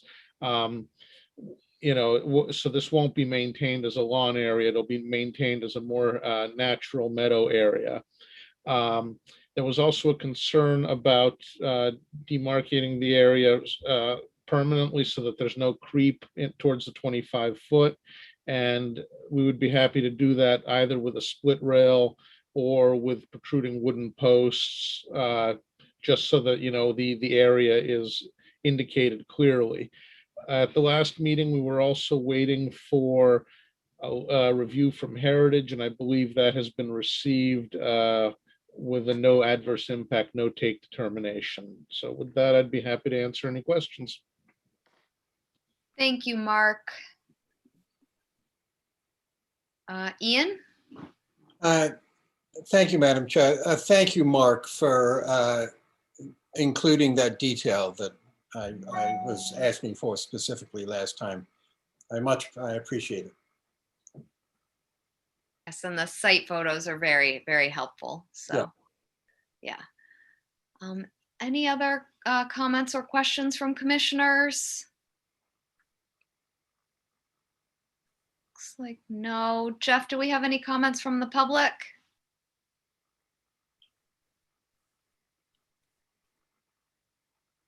I'm also having difficulty toggling screens tonight, but no, we do not. And yes, we have all of the required information. Perfect. Mark, would you like to close? Yes, please. All right. Is there a motion to close? Close. Motion made by Joe. Is there a second?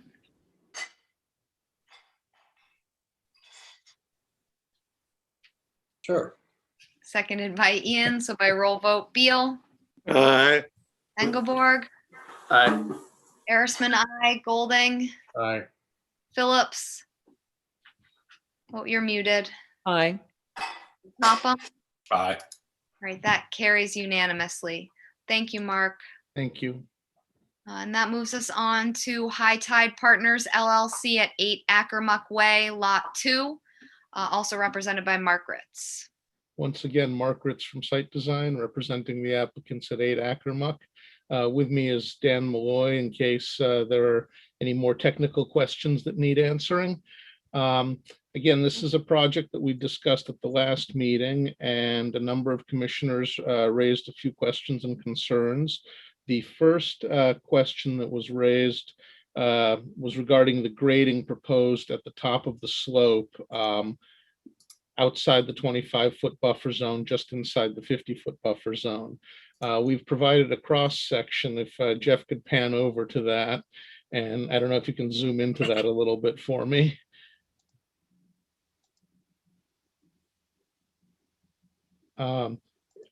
If everybody can see, the existing grade is shown and the proposed fill is shown in the crosshatch above it. So we're talking really about a very minimal amount of fill, something on the order of about a foot or so at the maximum, and just at the very top of the slope to sort of flatten out that secondary slope and just make it a flat area for where we're proposing to place the pervious patio. We're also moving the actual structure of the house further back from where the current house is located and occupying some of that former house footprint with patio. The second concern that came up at the meeting was potential runoff from the patio and house going down the current portion of the slope, which is currently maintained as a grassy area. In order to address that concern, we have actually put a drainage system into the patio, which will capture runoff from the patio as well as the downspouts on the wetland side of the house, and will take it and deposit it into an existing drainage swale, which is located outside of the 100-foot buffer. So we'll be capturing the vast majority of potential runoff and moving it to a swale outside of the 100-foot buffer. I believe that addressed the main concerns from the last meeting, but I'll be happy to answer any additional questions. Thank you, Mark. Are there any questions or comments from commissioners? So Mark, I know I brought this up last meeting, but I actually went out to this property and I'm still very concerned about how wide open it is leading to that wetland, given the hard surfaces, even with some subsurface infiltration from the patio. I think there'll still be some runoff, and it's like a straight shot from that wetland.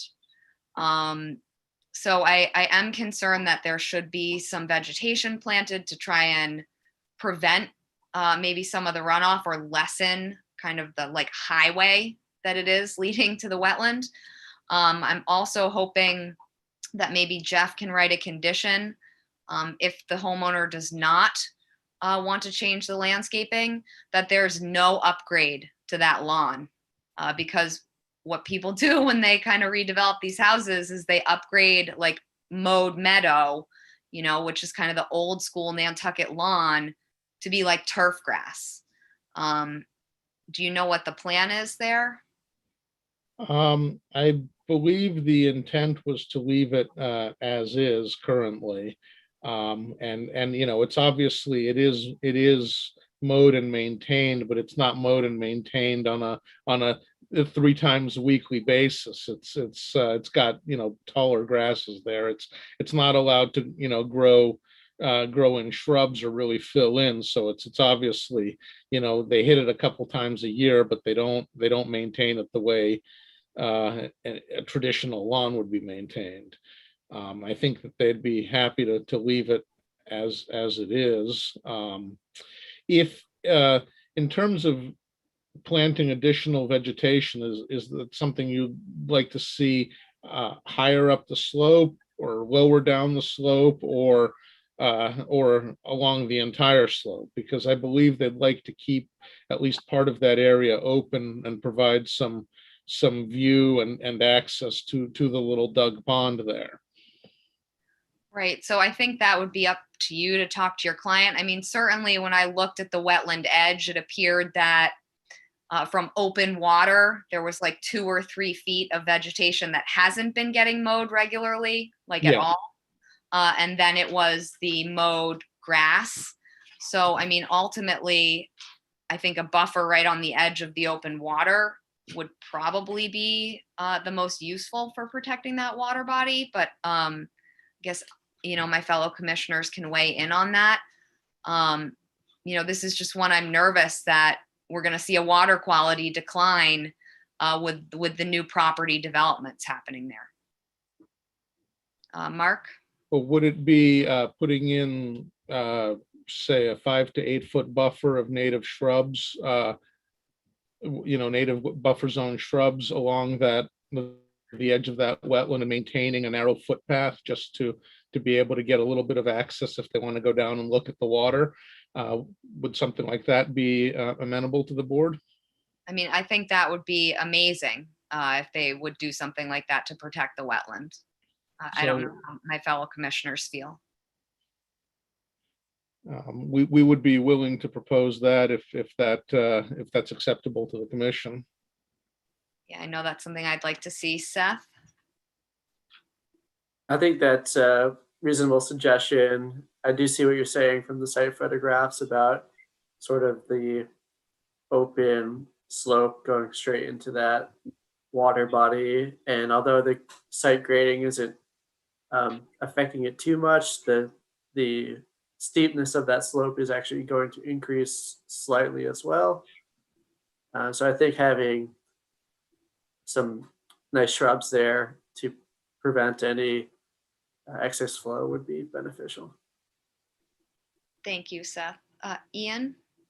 Thank you, Madam Chair. Through you, I really appreciate Mark's suggesting that's a sort of that approach to assuaging your concerns. Yes, I agree. Thank you, Mark. Maureen's given it a thumbs up, so and so is Mark. So I think we'd love to see that aspect of your proposal. Yeah. Any other thoughts, questions, comments on this application from commissioners? Looks like no. Jeff? I was going to say, if it's helpful, that's something where you could simply just include an order of conditions that the applicant must replace, an 8 to 10 foot buffer at the edge of the water feature with native vegetation. You can just simply require that. Okay. Thank you. That makes, we could close tonight for them. That would be great. Yeah. So Jeff, I'm assuming we have everything we need to close. Yes, you do. Okay. Mark, would you like to close? Please. All right. Is there a motion? Motion made by Maureen. Is there a second? Seconded by Mark. So by roll vote, Beal? Aye. Engelborg? Aye. Arisman, aye. Golding? Aye. Phillips? Aye. Topham? Aye. Right. That carries unanimously. Thank you, Mark. Thank you. And that moves us on to Gallagher and Aguirre at 4 Pond Road, represented by Paul Santos. Thank you. On behalf of the applicant, Kathy Gallagher and Mark Aguirre, this is a notice of intent for work at 4 Pond Road. The subject property is located on the southerly side of Pond Road, and it currently houses an existing 2-story dwelling with a on-site subsurface sewage disposal system and connection to presently town water. The application before you is to construct a new freestanding structure on the southerly portion of the property. It's labeled garage on the plan that you see before you, as that's the way it was kind of labeled on the HDC plans, but it's more so a glorified shed or storage building, if you will. There's no intent to bring a driveway or park vehicles in the structure itself. So it's located to the south of the existing dwelling, and it's essentially a storage building. The resource areas that you have are a bordering vegetated wetland, actually located to the west of the property on the neighboring property at number 6 Pond Road. And that wetland is shown delineated by LEC. There were 3 flags, limited amount of flagging in that area. The 25-foot no disturb comes onto the existing property, and the 50-foot no build and 100-foot buffer come onto the existing property. The application before you is to construct the dwelling or the structure, has associated grading, landscaping, utility installation, and we are abandoning the existing on-site septic system which is a pre-1995 leach pit, and will be connecting into the newly installed public sewer in Pond Road. The plan shows the location of the structure itself. The first floor would be essentially set at the existing grade. There'd be no change in the grading proposed. It's a slab foundation system, so no full basement, no waivers are requested, and the work occurs outside of the 50, but within the 100-foot jurisdiction. To my knowledge, I think there's been only maybe one comment received by the commission. That was by Kay Sheehan, who is actually the owner to the west at number 6 Pond Road. There was a small preamble into her email, but I'll just kind of go to the last part of it, where it says, I appreciate the opportunity to review the NOI application. My reading of the material is inexpert, but I certainly agree with the description of the existing site as sloping west. I am concerned about how the proposed grading, landscaping, and construction within the buffer zone will impact water flow on my property in particular, and the wetlands in general. We live in a very vulnerable spot, and I hope it will be respected. So to that end, in talking with the applicant, the material in this area is pretty good sandy soil, so we're happy to recharge completely the area for the proposed structure into a subsurface leaching system. And also, as part of the renovations of the existing dwelling that are occurring and the connection to the sewer, that existing dwelling has already been started to be renovated, and that would be connected completely to a subsurface system also. So what's currently going onto the ground will be recharged for the main dwelling, and also for the new dwelling, or the new, I keep saying dwelling, but the new structure in the back will be the same thing. We'll recharge completely, and the grades will not be changed, and so we will not be creating any new additional runoff onto the Sheehan property. One other issue that was raised, this property was recently purchased by the applicant. There has been some historic dumping of yard waste, if you will, to the west of the property. It was observed by, I think, both Joe and Jeff when they visited the site. And again, the current owner is happy to provide, is to get that area completely cleaned up and stop in the future of dumping any yard waste within that jurisdictional area. I'm happy to answer any questions that you may have. We do have our DEP file number. And again, I was only aware of Kay Sheehan's comments to the commission, and happy to answer any questions that you may have. Thank you, Paul. So Maureen, I saw your hand up. Yes, through the chair, Paul, one question I have, and this is a case, this may be a case of a little knowledge is dangerous. The garage, or the shed, it's not a dwelling, it's not a garage, the shed at the back, what will be the foundation for that? Oh, that would, and I had mentioned it, it's just a slab on grade. So a small foundation, all slab on grade. So no full foundation underneath it. Okay, so we had a discussion with an earlier applicant where it was better for them to have a slab. Well, it's also going to be a real garage. They needed it to be a slab, but there was a discussion about whether something that's just a shed would have not a slab, which obviously is has impact on where the square footage of the shed is, but rather to have a I guess, and this is where more of a wood frame kind of what a shed would typically have, as opposed to a slab. And I'm saying that partly because it's within the 100, and I was wondering, since that's not going to be a garage, could it be less? Could the foundation be the least possible? That's safe for it and up to code, but if it doesn't have to be a slab. Well, in this particular case, I don't Maureen, I don't think it really matters because if it was a case where we were asking for the groundwater waiver, I would tend to agree with you. But in this case, there's no need for the groundwater waiver. I think it's a cleaner way to build the structure. Would be, a foundation with a small foundation wall with a slab. It's a longer permanent solution, and again, whereas it would not affect the groundwater runoff at all from the structure. The structure itself is still the roof system is going to be what creates the runoff, and that's going to be recharged. So. Okay. No, that's like I said, a little knowledge can be a dangerous thing. So that's useful to know.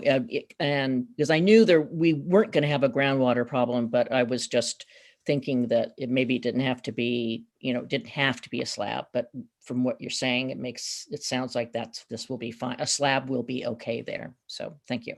Yeah. Thank you, Maureen. Any other questions or comments from commissioners? Looks like no. Jeff, do we have any comments from the public?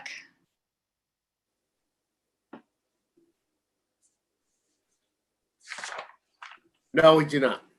Okay, do we have everything we'd need to close this one? Yes, you do. All right, Paul, would you like to close? Yes, thank you. Is there a motion to close? Motion made by Joe. Is there a second? Seconded by Mark. So by roll vote, Joe, Aye. Engelborg, Aye. Harrison, I, Golding, Aye. Phillips, Aye. Topham. Aye. Right, that carries unanimously. And that moves us on to Holgate at 26 Monomoy Road, also represented by Paul Santos. Thank you. On behalf of the property owner, Michael K. Holgate and Don E. Hill Holgate, this is a notice of intent application for 26 Monomoy Road.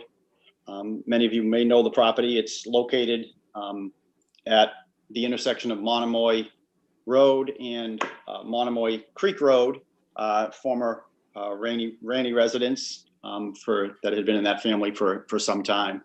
So this property was recently purchased by Michael and Dawn, and it was before you, I believe, some months back, at which time an RDA was filed to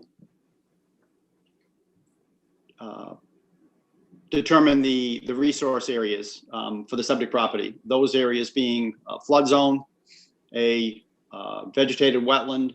There was a section of a policy coastal bank also. So the buffer zones that are on this plan are from the determination of applicability that was filed previously. The application before you is to add a proposed garage structure on the southerly end of the existing 1.5-story dwelling. That structure would parallel Monomoy Creek Road. Then there would be a proposed pool would also be is also proposed a 14 by 36 adjacent to the garage structure. The site itself is elevated quite a bit above the vegetated wetland area. The flood zone is at about elevation 8. The wetland varies anywhere from elevation 6 to 7. And the area in which the garage / pool structure, if you will, and the pool itself is up around elevation anywhere from 17 to 19.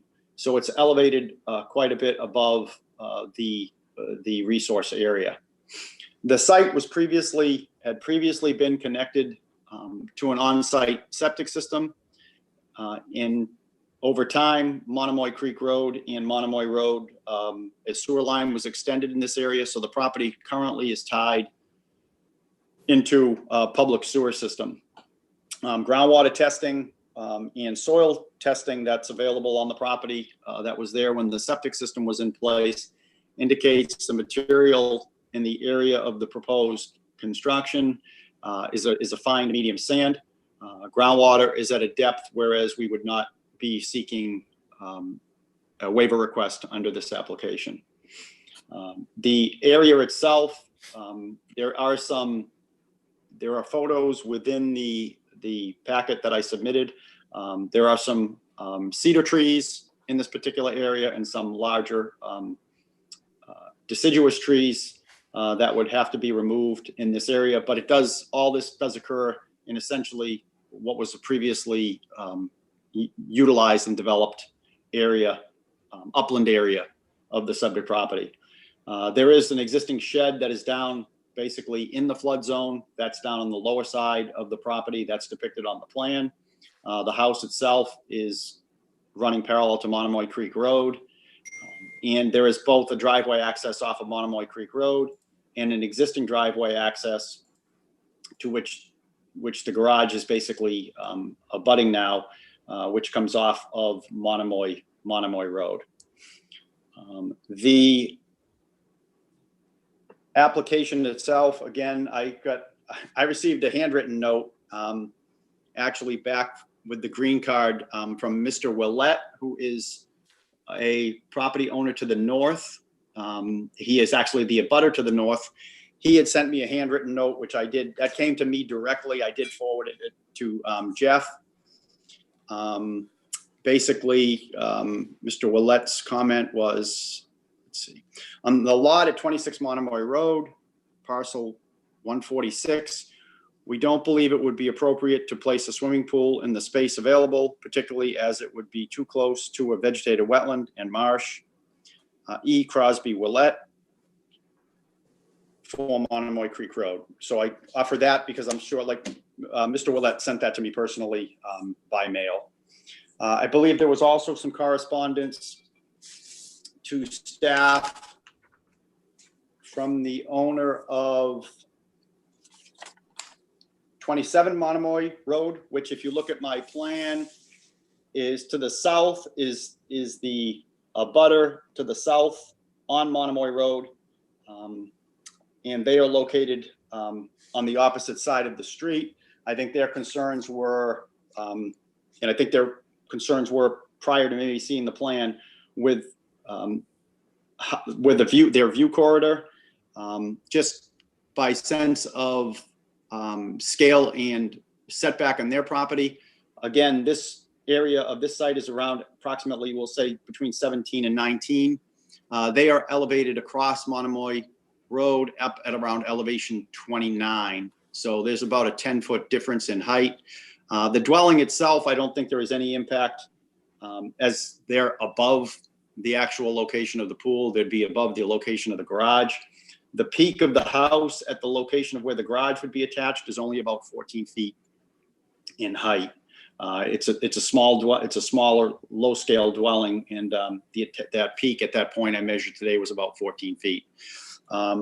So again, I have not spoken personally to either Mr. Willett or I believe the Bennetts, who own 27. But I know that they had voiced some concerns with regard to the application. Does not require NHESP review. We do have a DEP file number. Again, the application itself, while the work is outside the 50, it's within your jurisdiction. However, no waivers are being requested.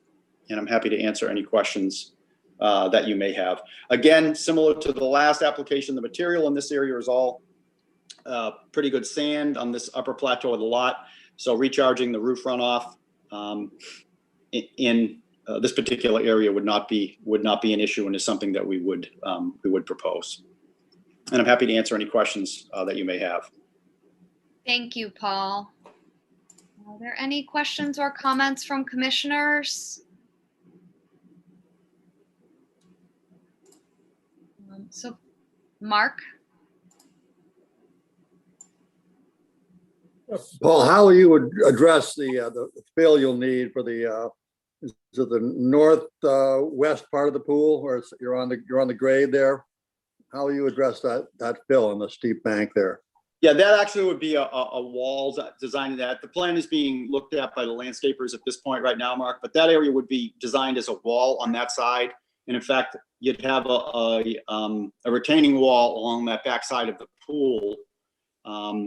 and you wouldn't necessarily need to chase that grade out. That retaining wall would then be a height where then you wouldn't need to carry a fence down in that area also. So that wall would act as a protection for the pool, and you wouldn't need to run a fence along that side of the pool also. Thank you. And there's only about I think it's 1, 2. There's about a 3 or 4 foot difference on that one corner that you're asking about, Mark. Any other questions or comments from commissioners? Ian? Well, yes. Would it make sense to have it actually on the plan before we approve it? I know, Ian, for me, that would be helpful to see what sort of retaining wall is going to hold this pool, and then, you know, potential plantings that would go Right. on the wetland side. Absolutely. I know I had another question too, because that shed is within the 50. Would they consider moving it? I can ask the question. Look, I mean, I'm happy to come back, obviously, with the information that both you and Ian asked for. So I can ask that question and have that available for you for the next meeting. No problem. That would be great, Paul. Thank you. It's a pretty good shed. It's more of a garage down there. It's 262. It's been down there for quite a while, but more than happy to ask the question. Okay, yeah, that would be great. Any other comments or questions, Joe? Through you, Madam Chair. Paul, I'm just noticing that there's 2 propane tanks. Why do we have 2? Is one specific for the generator and one's for the house? Well, those are all existing.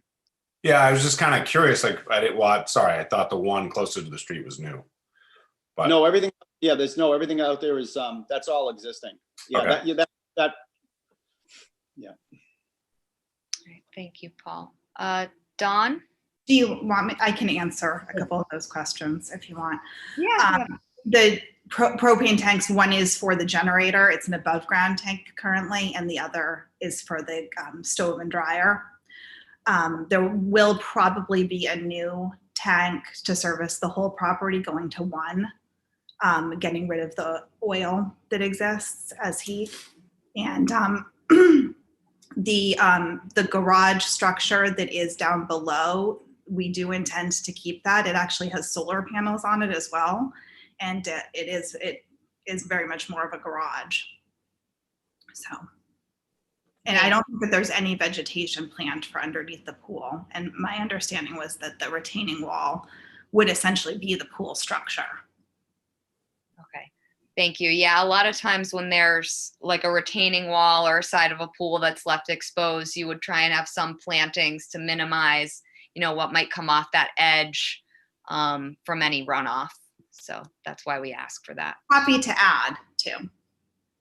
Awesome. Whatever you wish for. That would be great. Thank you. So, Madam Chair, Yes, Ian? through you to Dawn. Yes. But does the garage have a driveway? No, it's used for like the lawnmower. Oh, I see. Okay. Okay. Or house guests that have ever stayed there welcome? No, it's definitely very unfinished. It's got a dirt floor with a little bit of gravel inside. It's quite old school, and we'd like to hang on to it. Okay.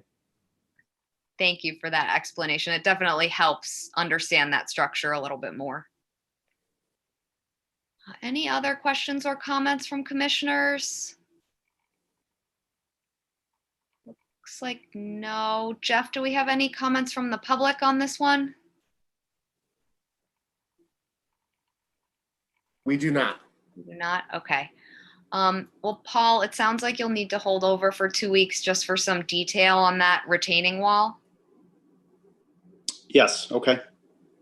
Okay. So would you like to hold over just till the April 8th meeting? Yes, that'd be fine. Okay. So this will continue until April 8th. Okay, great. Thank you. Thank you. That moves us on to 2013 Freedom Trust at 9 Fulling Mill Road, represented by David Haynes, Carson Hale, and Robert Johnson.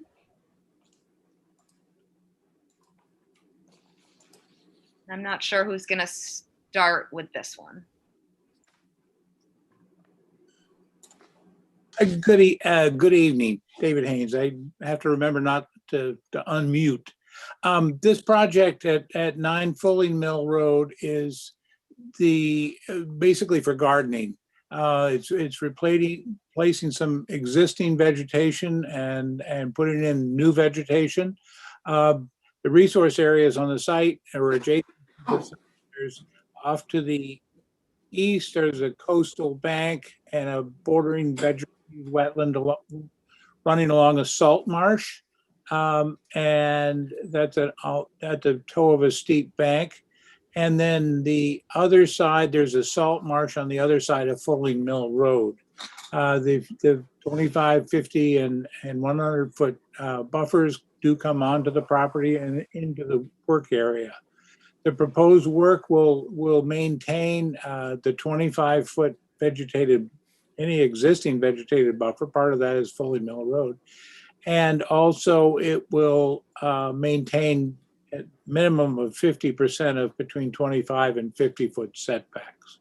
There is a meadow off to the east that will be, a portion of that will be allowed to grow back in. There is a, which plan is this, Jeff? The existing conditions plan? Yeah. And a new edge of lawn and will be established. There's an existing stone walkway over in the eastern lawn that will be removed, and a AHA wall, low AHA wall, will be constructed over in there, that area outside of 50. The entire, anything that's planted within 50 feet will be indigenous non-invasive species. The western portion, there will be a number of trees that will be removed and replaced with native trees, including cedar, black gum, and holly, cedars, yes. And Ms. Carson Hale is here, and Robert Johnson are here from the landscape architects to answer any questions on the vegetation. No irrigation within 50. Any irrigation outside of 50, there is existing irrigation outside of 50, and it will be equipped with timers and sensors to make sure the sprinkler system isn't going in the rain, which drives us all crazy. And no pesticides, herbicides within 50, no fertilizers within 50. Anything outside of 50 may be used 3 pounds nitrates per 1,000 square feet as required, as discussed in your regulations. And there will be a rose garden planted there on the west side. That there is an existing rose garden in there that will also be reworked. All structures are outside of 50. Again, the 25 foot no disturb will be maintained, and less than 50% of 25 to 50 will be managed. If I could, if you have any questions for the landscape architects as to the vegetation, it would be appropriate to ask them. If you have any other questions for me at this point, I would be willing to answer them. And real quickly, I do have all of the plans available if you guys want any of them back up again, all the landscape plans and the existing conditions plan. Thank you, Jeff. And thank you, David, for your presentation. Are there any questions or comments from commissioners?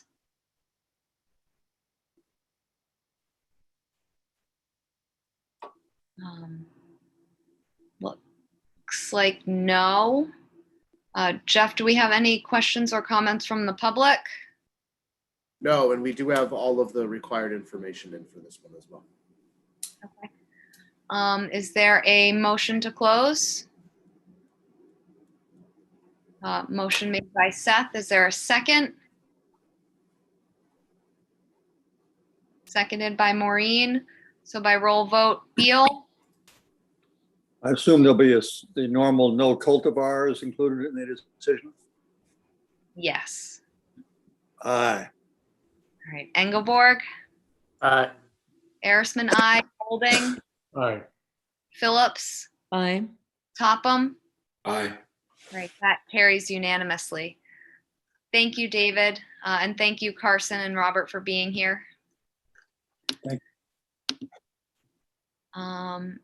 That moves us on to Richard F. Larrabee Jr. at 9 Millbrook Road, also represented by David Haynes.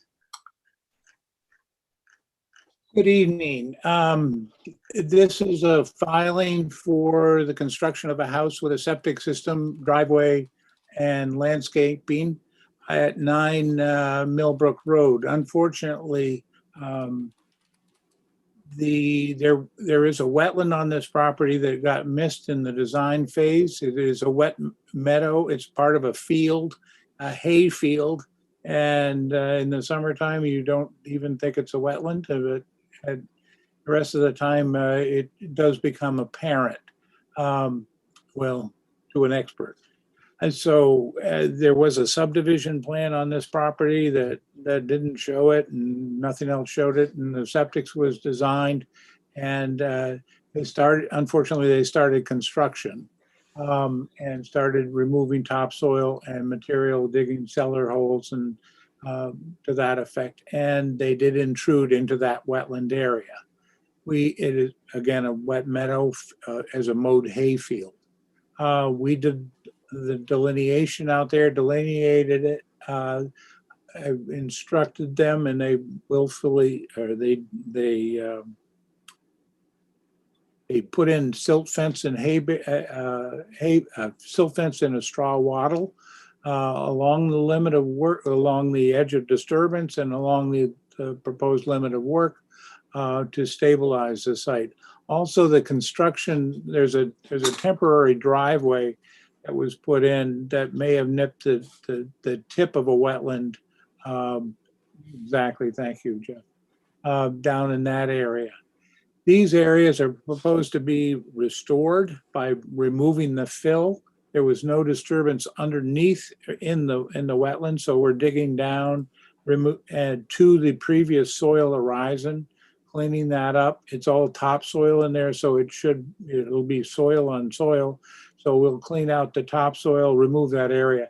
That area in the wetland consists of about 4,486 square feet. That will be restored by pulling it out and raking it out, leveling it out to match the existing grades and existing soil conditions. There will probably be some vegetation that still is in the soil horizon that will take off, but we're planning on planting it with a New England wetland seed mix and to stabilize it, and then let the natural vegetation spread into that area if that doesn't come up from the roots. The house construction, the house will be outside of the buffer zone. The septic will be outside of the buffer zone. Some grading will intrude into the wetland buffer zone. The 50-foot setback and the 25-foot no disturb will be maintained. There was a well that was put in right along the wetland boundary. They would like to keep that well and put utilities, the electric and water service down to it, if that's acceptable to the commission. If not, there is an alternative location that is outside of the 25, just inside of the 50 that can be used if we have to. We have not received a file number. I think because of COVID, things get a little confused up there. And our filing went in timely, but we haven't received the file number as of yet. So we are going to need to continue the public hearing. The houses are currently, they're modular. They are on the site, parked on the trailers outside of the buffer zone. We would like to get started on removing the fill from the wetland and stabilizing the 25 and the 50-foot zones, and to proceed that way. I believe Mr. Larrabee is here and has been very cooperative in rectifying the situation. If you have questions, I would be happy to answer. Thank you, David. Are there any questions or comments from commissioners?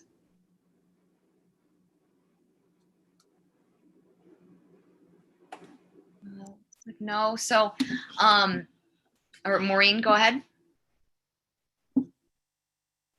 You go ahead. You'll probably, yeah, you go ahead.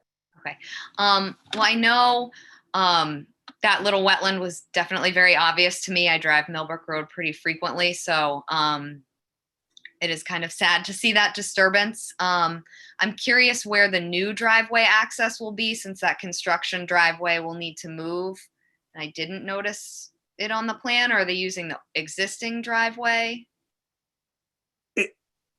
Mr. Larrabee, if you want to answer that, it was my understanding it was going to be moved up to being outside of 50 feet from the wetland over on that side. But if that's not the case, I'd like to, we need to know that. Yeah, the existing driveway that's in front of the existing house is going to be branched off and go around that side once the house is placed. So the construction entrance was for the ease of the delivery of the house in the modular, but the driveway for access to the house, once it's done and to be occupied, will be on the other side of the existing residence. Okay, thank you for that clarification. You're welcome. And then, oh, David, and then it looks like Jeff, and then back to Maureen. Yeah, let me just show my screen again too, because they put it on the plan. I just want to make sure that we get this correct. They're also showing, and Mike may have put it on the plan and it may have changed, a proposed driveway right here that ties into that construction access outside of 50 that carries outside of 100. So, and then the rest of this driveway that was constructed to be the part that was removed. So if that's changed and it's all outside of 100, that's great. But they did show that on the plan, and it isn't a permissible location. Thank you, Jeff. I completely missed that on the plan. It's tricky. It's in gray. It's hard to see. So there's a lot of lines.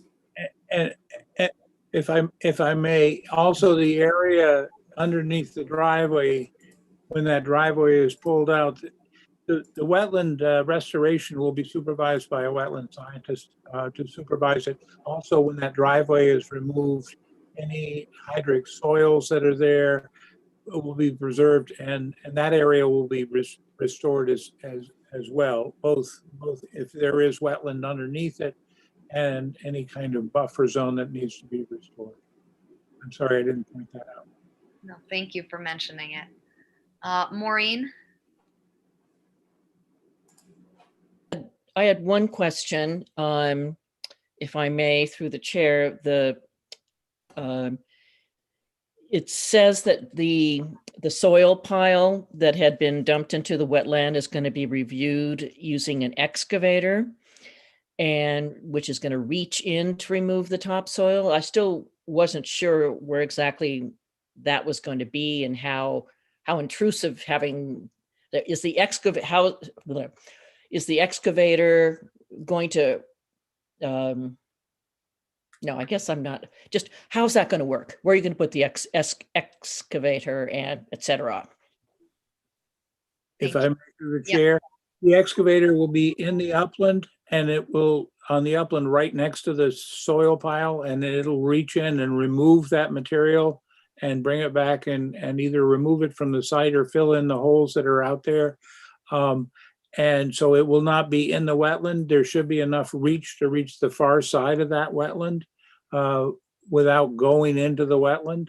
And that's the way I envision it. It's all operating there above the silt fence and reach in that way. And so there shouldn't be any need for the excavator to actually go into the wetland. Okay, and I assume it's too much. I guess that would be preferable to having it hand excavated. And when we're right in the wetland, that just concerns me, having the excavator used. It's a big pile. Oh, okay. Big pile. All right, I haven't seen that, obviously. You can see from Hammock Pond Road, Maureen. Oh, well, I do. I drive down Millbrook myself, so I guess I just haven't been watching for big piles of dirt in the wetland. And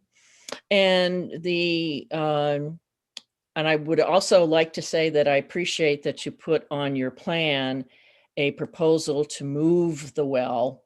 I know I'm sure that is one more annoyance for the homeowner, but I do think to get that out of the wetland as well, because obviously we wouldn't have approved that. So I personally would say I would like to take you up on moving that well to the outside of the buffer zone there.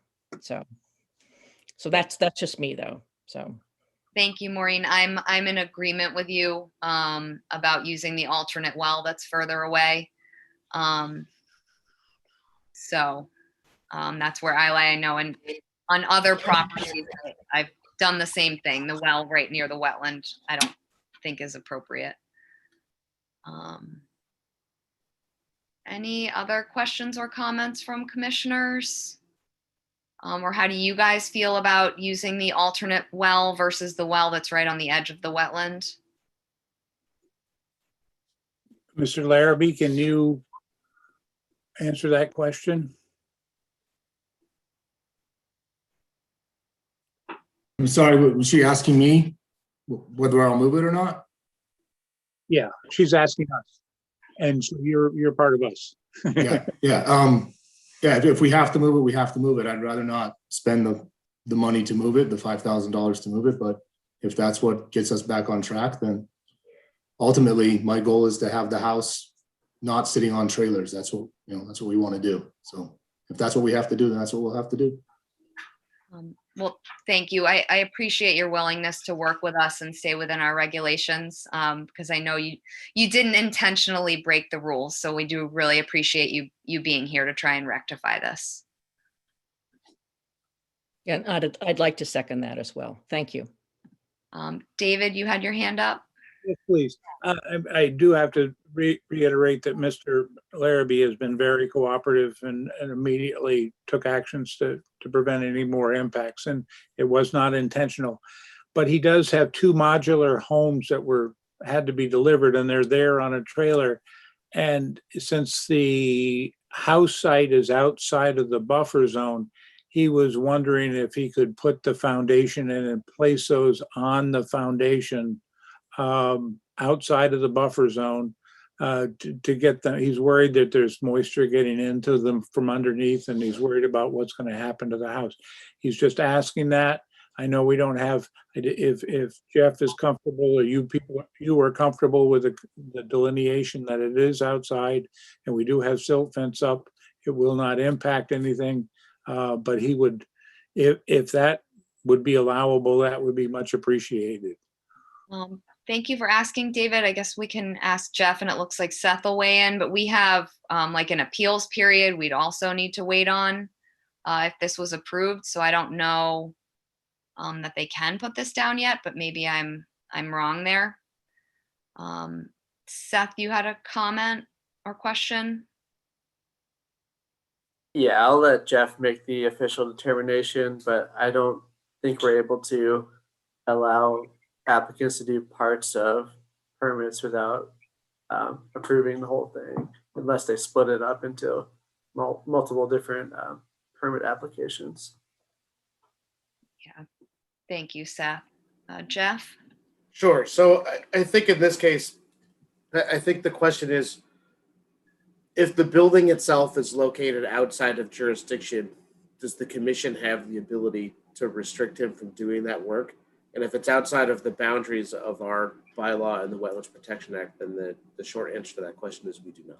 So as long as that structure is outside of the 100-foot buffer zone, then as long as they have all other applicable permits, they could do that work. If that makes sense to people. Yeah, that definitely makes sense. I don't think I realized that all that work was completely out of our jurisdiction. So that does make it a little bit different. Yeah, so the structure itself, I know the plan is kind of confusing because it shows all the well zones and buffer zones and topography and all of that. But it's pretty clear where the 100-foot buffer zone comes in, that the structure that's going to be put down is outside of that 100-foot buffer zone. So I believe they are legally able to put the house in place. Okay. Seth? Thank you for that clarification, Jeff. Just one question, since the issue of the temporary construction access was raised. So if they have machinery that needs to take those modular homes off of the trailers and put them on the site, that machinery has to access through not that temporary construction access, because that would be driving through the wetland that we're about to restore. So is it possible for them to use the existing driveway or other access to do that? It looks like Mr. Larrabee has an answer for that. Yes, I do. We can access that from the back side on the other side of the property as well, using the existing driveway, because we did that earlier this summer when we did the soils testing for the septic. So there is access. We can do that without going on that road until it's moved outside the zone. Thank you for that clarification. Yeah, and also obviously I want to preserve the investment of the house, and I'm not even going to occupy the house. I'm building this house for my parents, so it's their home to live out their lives in. But I also don't want to come off like we're thumbing our nose because we're outside the buffer zone. If someday I do want to build a house out there for me and my family. So I'd rather just have everybody be amiable and happy and satisfied that we're doing everything we can to correct the situation, and while also protecting the investment for the future as well. So thank you for the consideration. Yeah, thank you. And again, we really appreciate you coming before us tonight to try and rectify this and deal with it appropriately. We don't always get people in who are willing to speak with us to change things. So thank you. Any other kind of questions or comments from commissioners? I think Jeff, I already asked about this, but is the public making any comments on this one? Okay. Nope. So we don't have a file number, so this will need to continue for 2 weeks. So this will continue until April 8th. So I guess just really quickly, would you guys like me to draft up an order for this for next time as well, so we can just deal with the file number and get everyone moving for the rest of the project? I would say yes. All right. Yeah. Good stuff.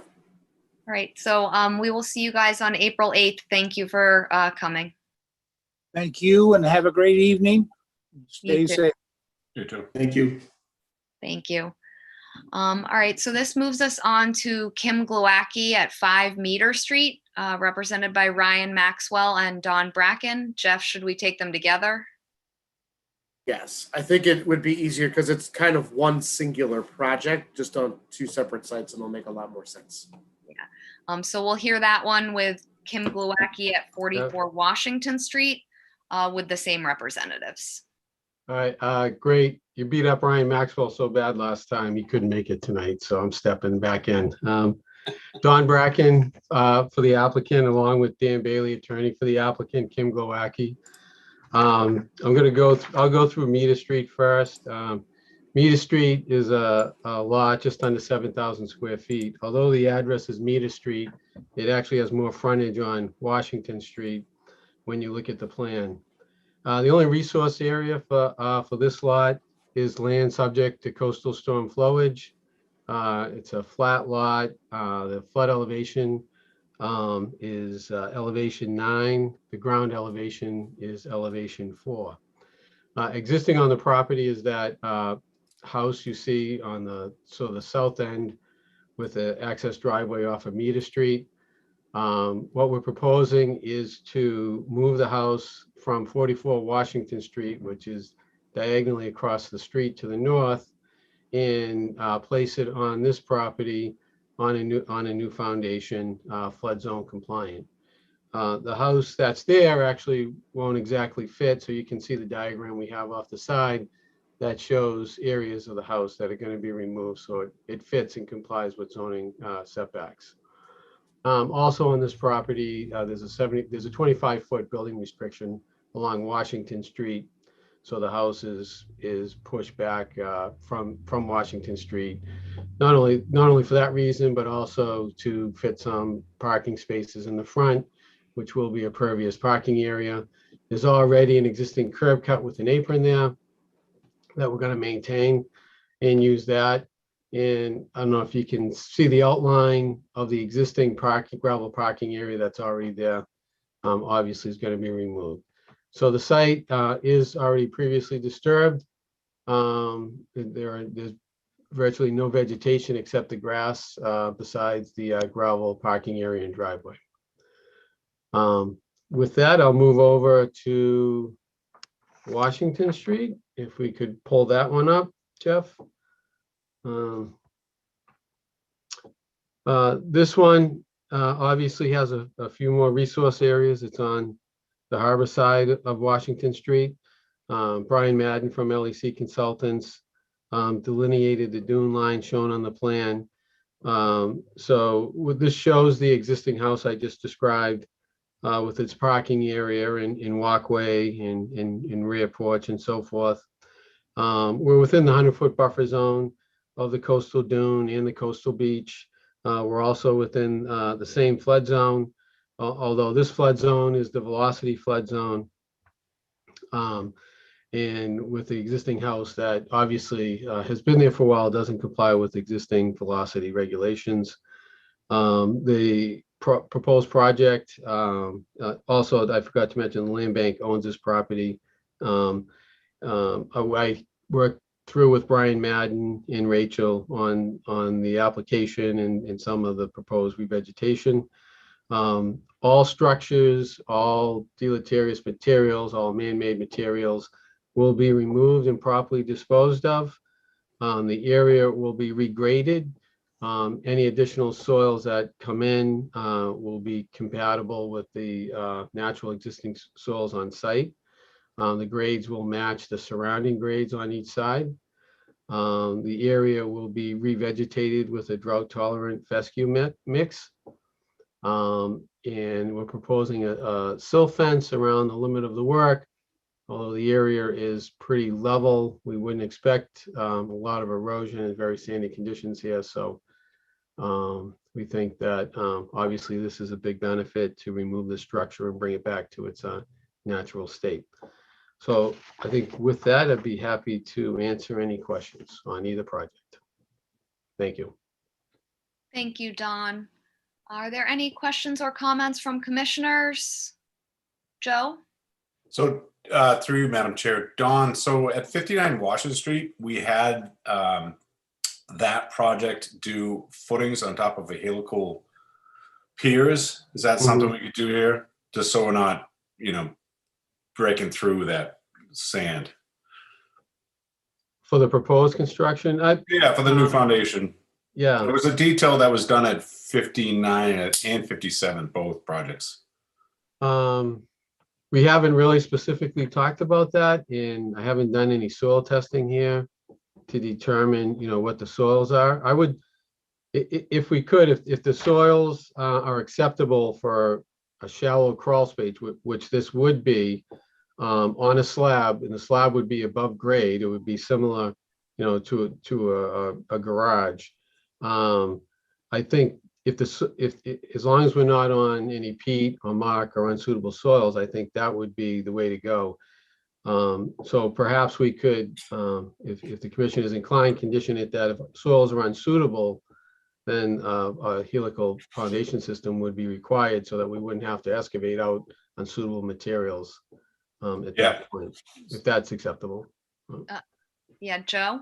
So I think at 59, it's either 59 and 57, I do remember them putting down the footing, and I want to say it was about 2.5 feet below the existing grade, and there was water constantly on top of that slab. So that's why I'm just saying you may want to look at that detail that was done next door. Yeah. They couldn't go down the traditional. I mean, as you know, you don't have to go down 4 feet because the tidal is going up and down, so it'll never freeze. So whatever that high water mark would be, that would be the bottom of your footing. So I'm just trying to give you a heads up if we could maintain that to the bottom of your footing, foundation footing, that'd be great. Yeah, and I mean, I think based on those conditions, helical pile foundation is probably the way they would want to go and end up going. Okay. But I just haven't discussed it to be able to commit to that. Okay. All right. Thank you, Don. Mhm. And thank you, Joe, for your question. Mark?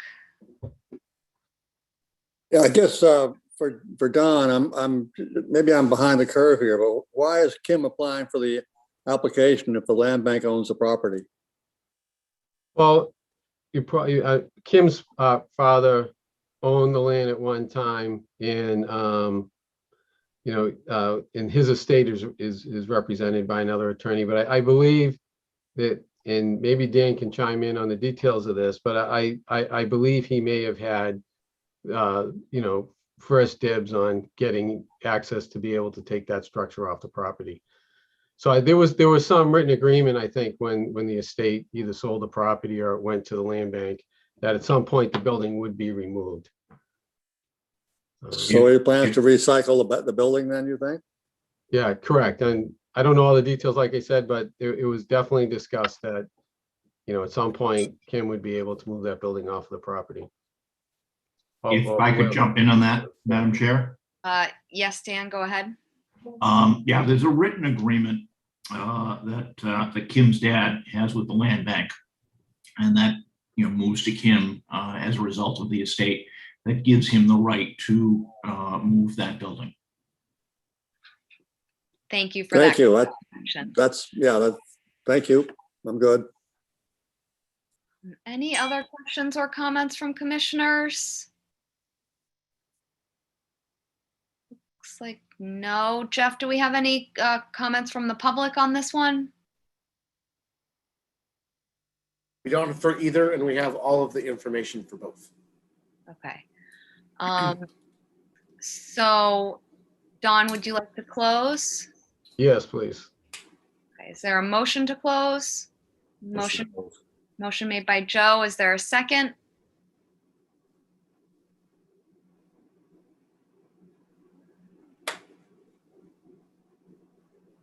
Seconded by Seth. So by roll vote, Beal, Aye. Engelborg, Aye. Arisman, aye. Golding, Aye. Phillips, Aye. Topham. Aye. Right, that carries unanimously, and I should just clarify that's for both properties, 5 Meter Street and 44 Washington Street. Thank you, Don and Dan, for being here. Thank you. All right, so that moves us on to Town of Nantucket, Cow Pond Lane, and we have Stephen Reichert and Rob McNeil on the call. Thank you, Madam Chair. Cow Pond Lane is a town-owned right-of-way that comes off of First Way, not to be mistaken with the driveway that serves school housing that parallels this Cow Pond Lane.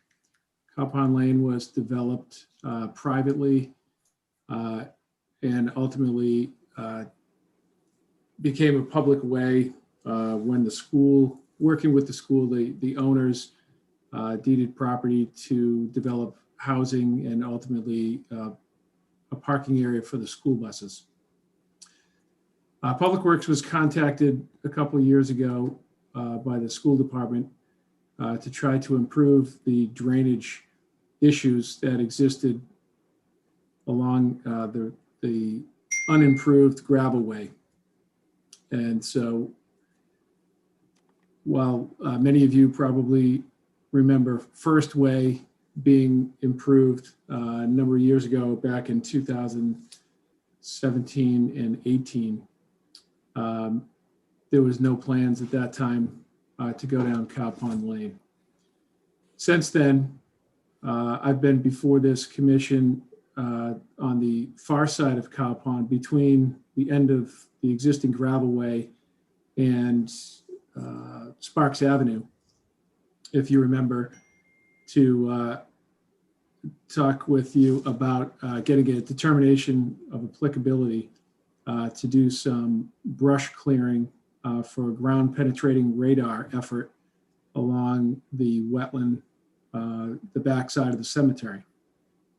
And so that effort was successful, but it also allowed us to clear tons of trash that had accumulated in that wetland area in the buffer.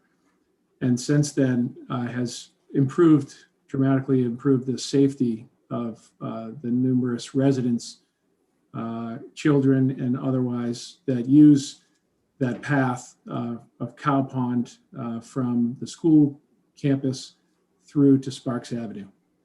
The project before you is intended to build upon the efforts of the improvements to First Way, including extending a paved path separate from the road to accommodate pedestrians and bicycles from First Way to the end of the right-of-way to the path through the cemetery. Essentially, the pavement would continue up the grade to the top of the driveway, providing access to the buses based on the slope there to try to prevent that area from continuing to erode down to the low area of Cow Pond. This is generally a project to improve the roadway, but at the same time address stormwater concerns because as it exists, the road does not have adequate stormwater overflow capabilities. So the infiltration properties of the previously constructed detention / infiltration basin along the road right-of-way has silted up and no longer functions the way it had originally functioned. So the pond, basically that little ponded area fills, and during dramatic rains will fill and then spill over through the residential properties on private property to the south to ultimately find their destination of Cow Pond. This project seeks to extend down into the buffer zone from the existing pond, a stormwater overflow as part of the project. With that, I'll hand it over to our engineer, Steve Reichert, and he can finish up, and we're happy to take any questions the commission may have. Thanks, Rob. The new infiltration basin that we're proposing has adequate volume to handle through a 10-year storm. After a 10-year storm, then the overflow system will kick in, and that is the drain pipe you can see on there that flows to the wetlands buffer area. The current conditions, as Rob touched on, when that existing stormwater structure or stormwater pond fills up and starts overflowing, the rainwater makes its way to that wetland anyways. So the proposed stormwater overflow really does not have an increase in peak runoff rates and volumes to the wetlands area. The stormwater is going to be treated in some deep sump structures prior to entering the proposed infiltration basin. There are two of those structures there you can see on the drawing. They both flow to the infiltration basin, and we're estimating about a 89% TSS removal through those structures and the forebays and the infiltration basin before anything overflows and makes its way to the wetlands. The road project itself is about a 20-foot wide paved road with curbing that will redirect all stormwater flows to those structures and eventually into the basin. As Rob pointed out, there's going to be sidewalks along the north side of the project. That's really it in a nutshell. We're happy to answer any questions you guys may have. I should point out that we do not have our Mass DEP file number yet, so we will be requesting a continuance. Thank you for your presentation. Are there any questions or comments from commissioners?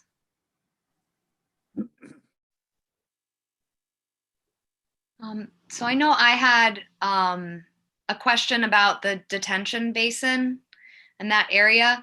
Is that, like, how vegetated is that? Currently, Yeah, or how will it be? the it will be a vegetated basin. We're going to be putting in conservation seed mix, I believe, is what's called for in there. Okay.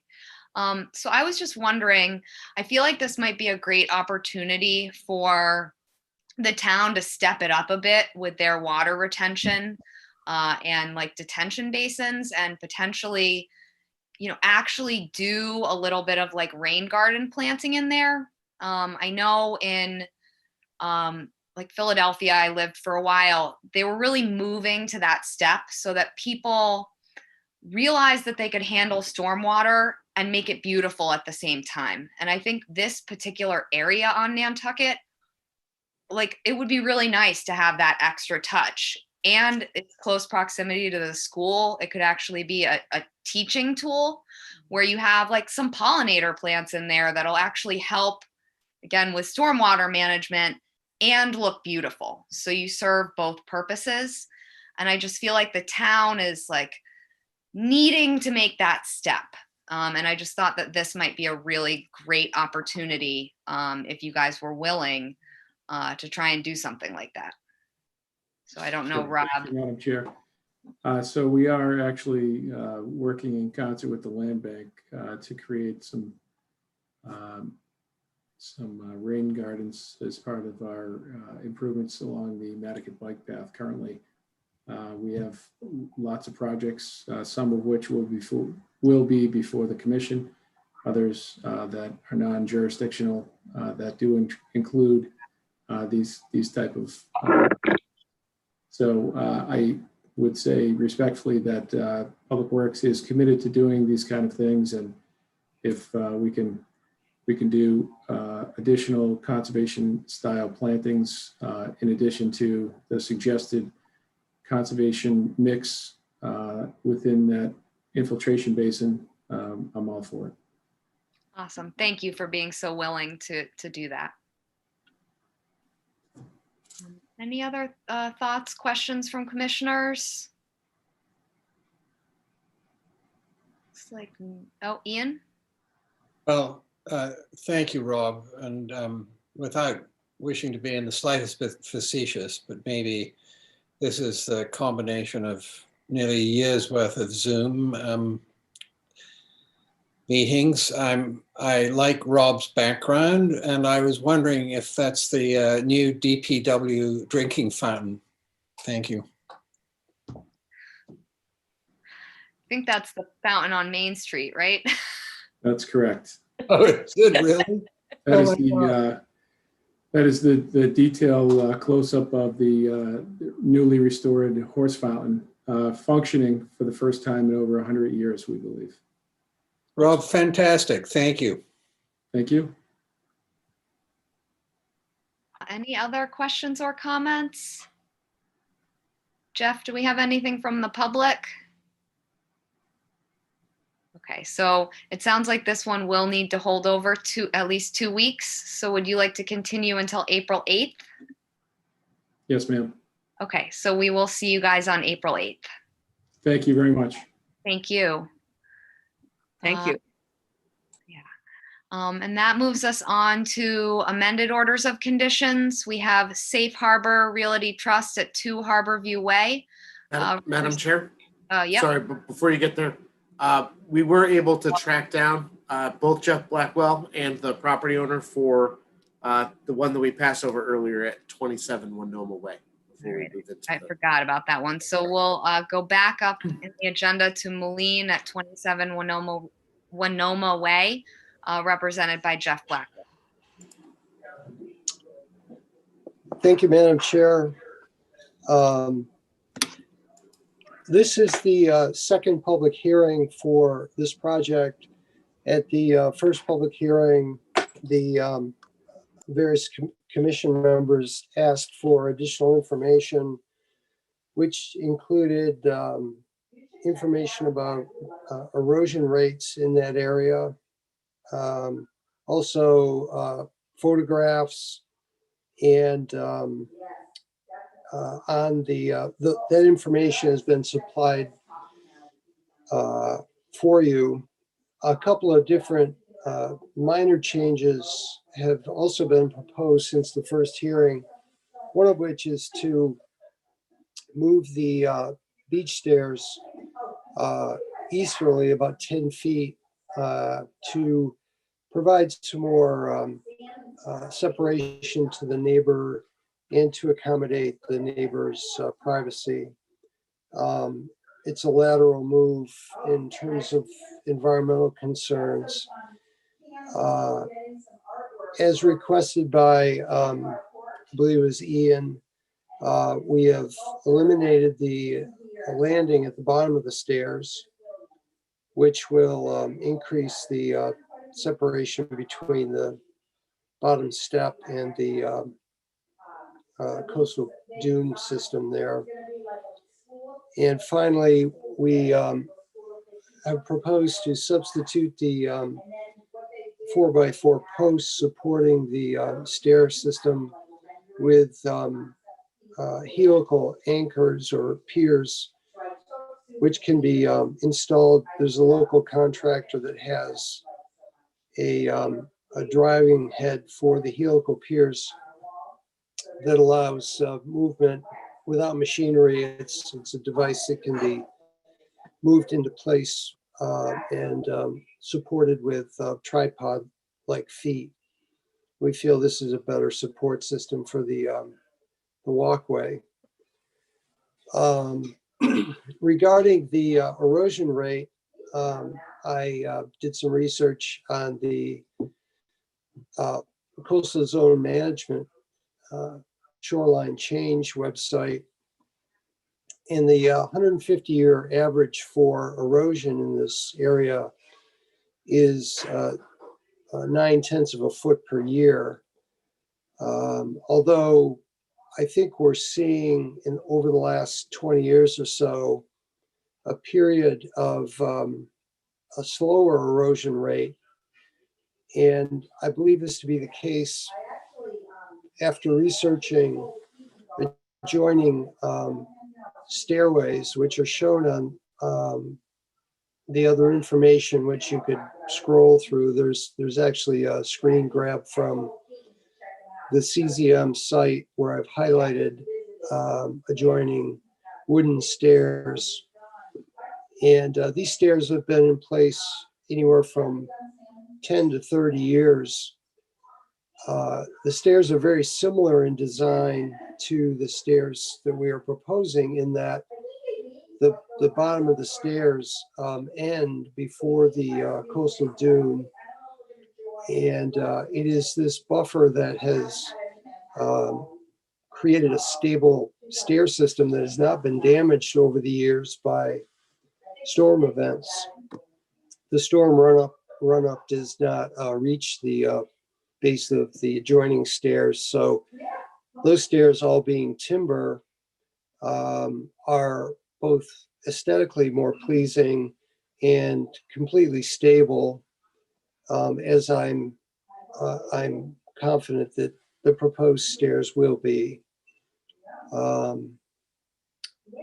So I think, aside from that requested information, I'm happy to address any questions that you might have. Thank you, Jeff. And thank you for revising the landing on those stairs. I know I was also concerned with it, so I really appreciate that detail change. Any comments or questions from commissioners? I agree with you, Ashley, on making those revisions. Thank you. Yes, thank you very much. And I would add that, and it was very helpful to see those photographs as well. Just this additional information, allows us to see better what is, what is happening, what will be happening. So thanks very much for being responsive. Any other comments or questions from commissioners? It's like, no. Jeff, do we have any comments from the public? We have everything we need to close. You guys are all good. All right. Jeff, would you like to close? Yes, please. And thank you for tracking me down. I appreciate that. That's all Jeff Carlson.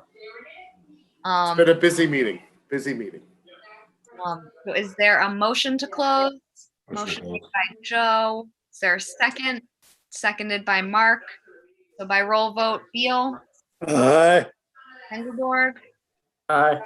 Arisman, aye. Golding, Aye. Phillips, Aye. Topham. Aye.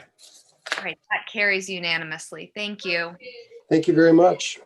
Good evening. Thank you very much. All right, I so will that, say a special thanks really quickly to Mr. Moulin, who contacted me through the YouTube chat, and we were able to get him onto the Zoom link. So it's nice that he was there and was attentive, and appreciate him hopping on for his project and stepping up to the plate, even though he said in his email. I hadn't planned on leading it, so if you could help, that would be great. So it's nice that he was able to get on too.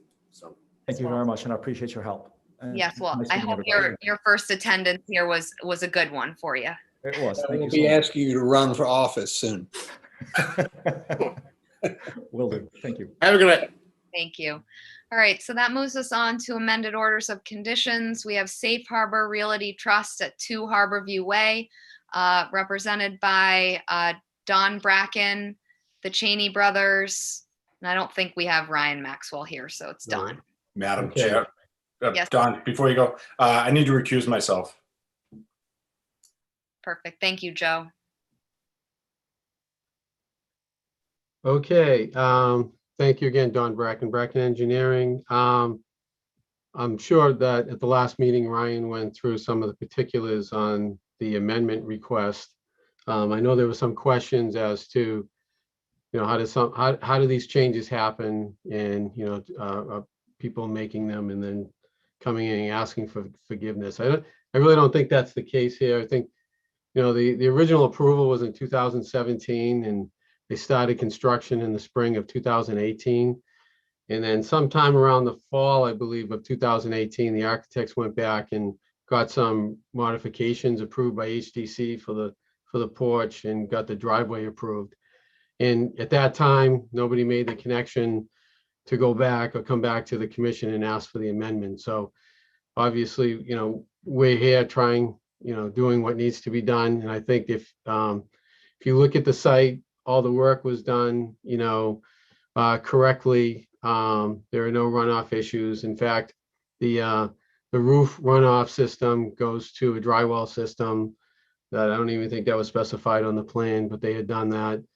The only resource area, as you know, is the flood zone. We're not in the velocity zone. We're probably 300 or 400 feet from a velocity zone. There's also an area designated as subject to wave action on the flood maps. All within this area, close to Brand Point, we're not even close to even one of those areas. So although we are in a flood zone and there are some impacts from water coming in and receding, we don't think that there'd be any adverse effects from what's been constructed. Both driveways are impervious. There had always been a driveway apron located on the road on the south side. And so they just, exercised that opportunity to bring in the driveway in that location. Our office has completed an elevation certificate. Everything complies with FEMA and the building code requirements for flood zone work. And we hope that you'll look favorably on the amendments. And if there's any questions, I'd be happy to answer them. Thank you, Don.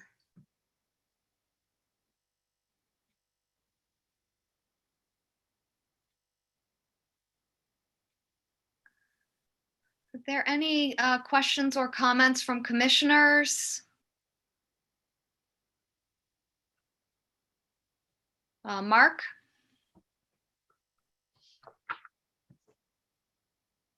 So Don, when was the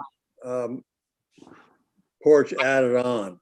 You know, I was not happy with that event. Was it HDC approved and then just forgot the Conservation Commission, or what happened? You know, I really, I just think it makes sense if you look at the way it's built, that it probably should have been designed that way to begin with. I don't know why it wasn't.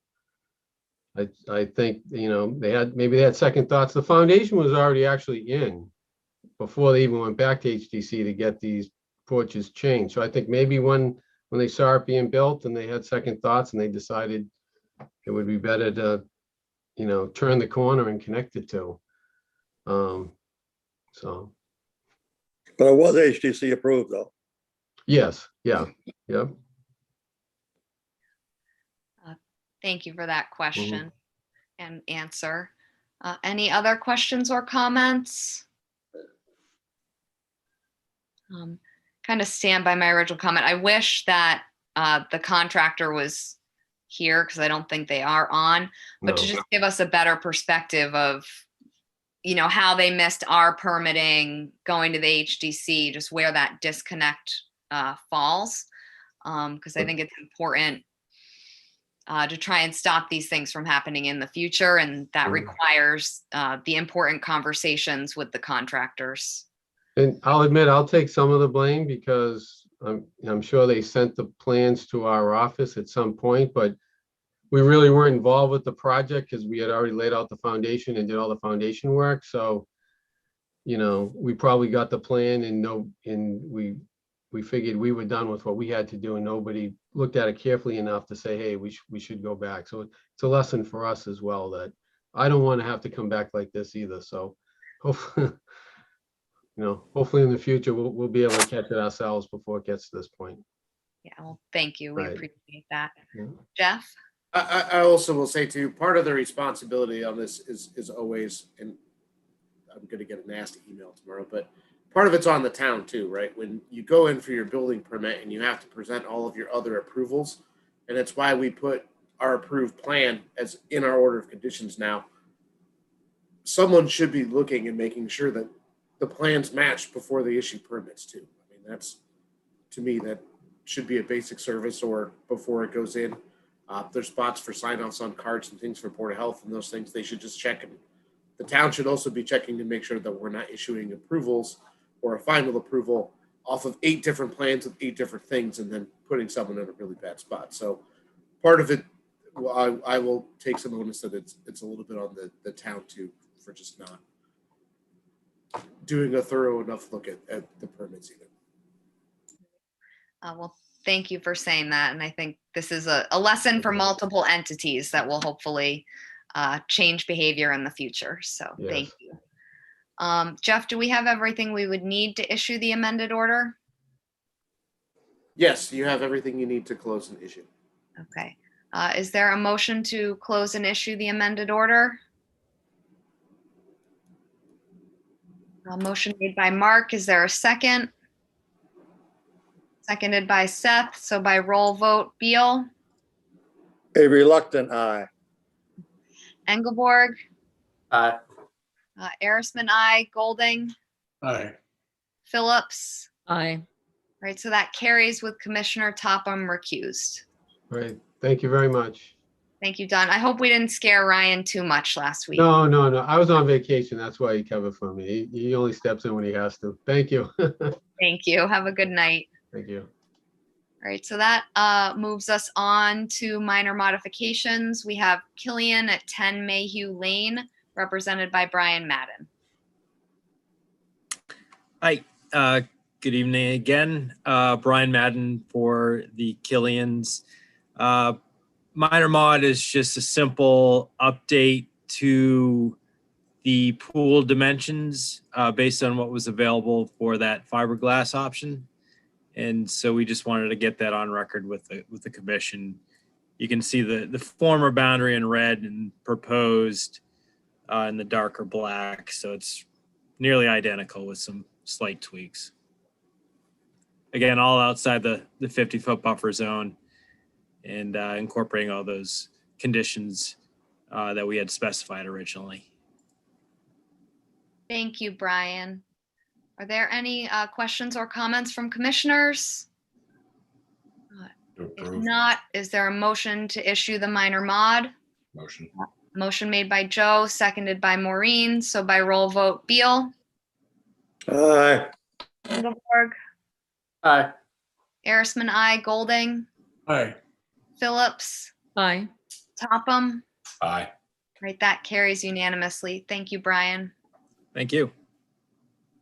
And that moves us on to certificates of compliance.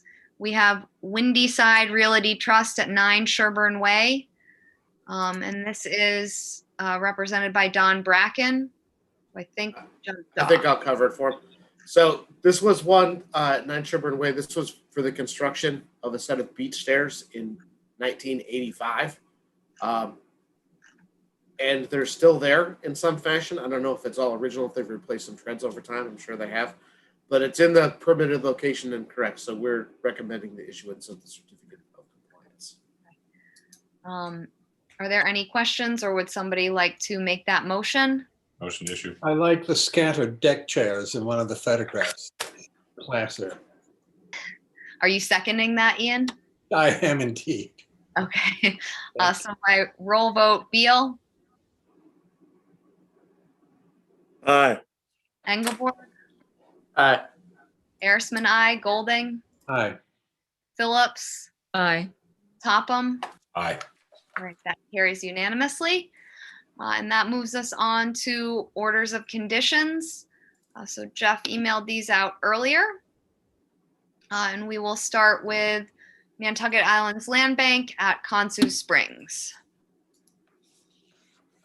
Trying to catch up real quickly here. I'd like to be able to live action edit them as we go. Yeah, it's this point when I have to open the other window with the draft orders that it gets dicey with pop.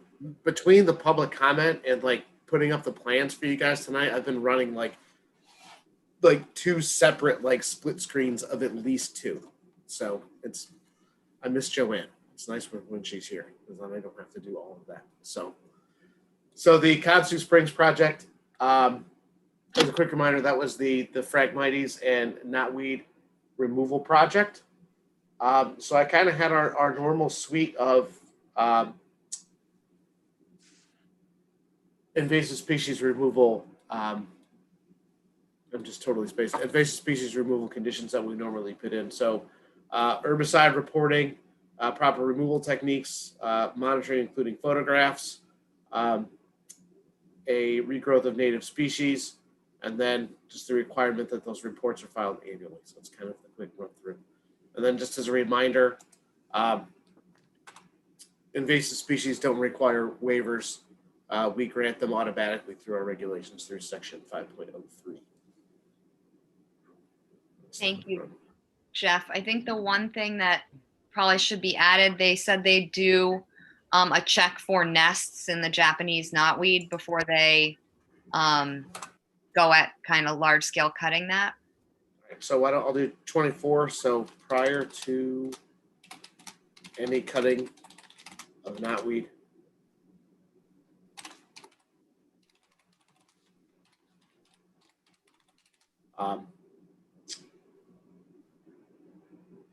the areas shall be surveyed for bird nests.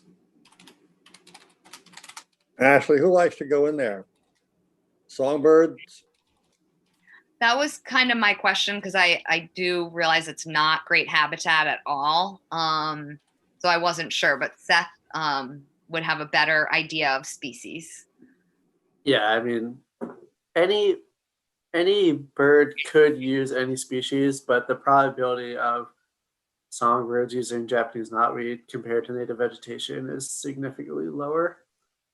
I do know for like Phragmites, for instance, that red-winged blackbirds are known to nest in Phragmites, but for Japanese knotweed, I'm pretty sure they're going to do the survey and find nothing. we can add a condition that says if any bird nests are found, they will hold off on cutting those areas until the nests have fledged.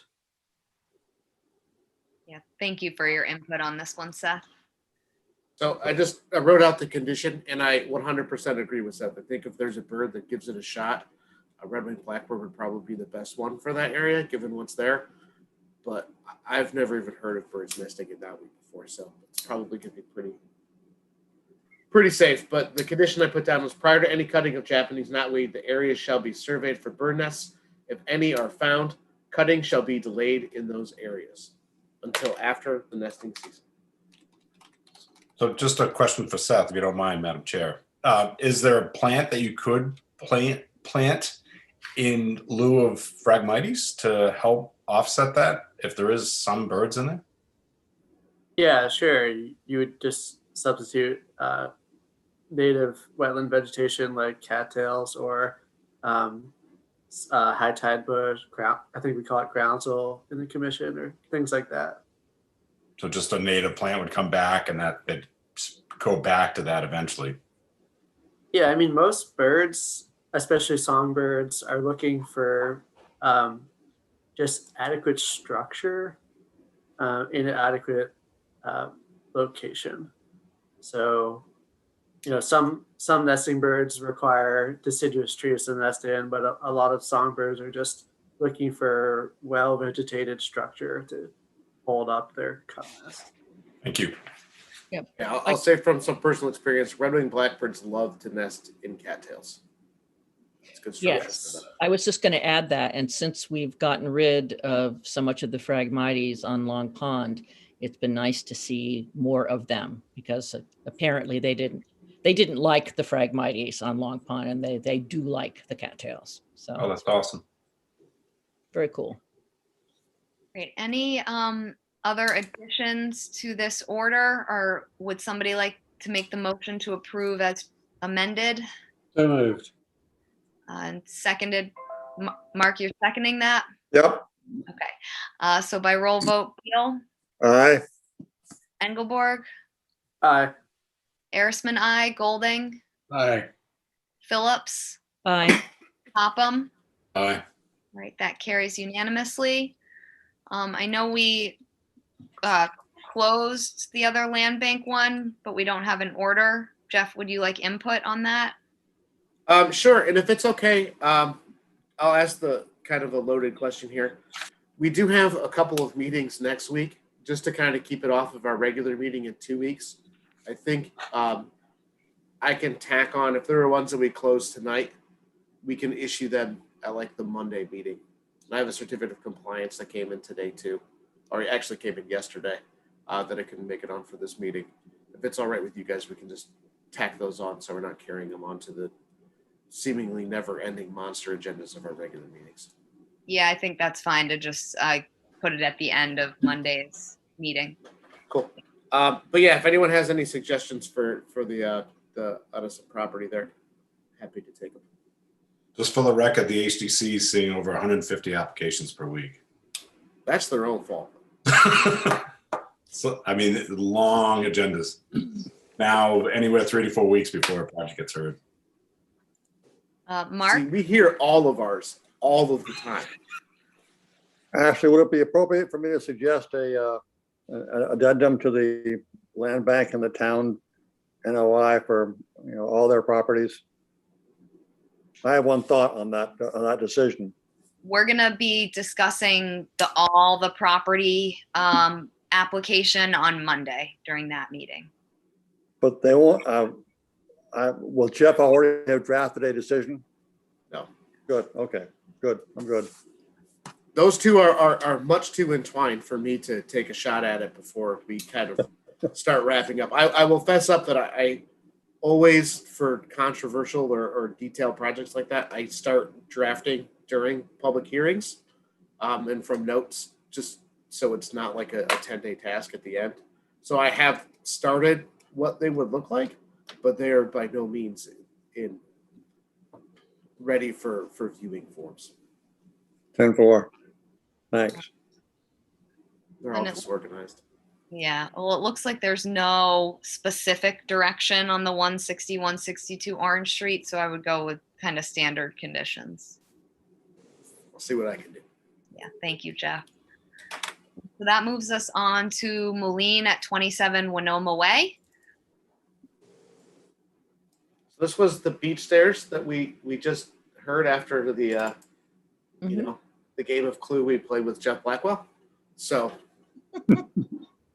I didn't really have any conditions. I felt like his supplemental submittals kind of addressed the questions that you guys have had.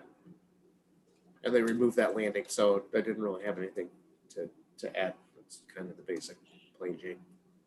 Pretty straightforward, I think.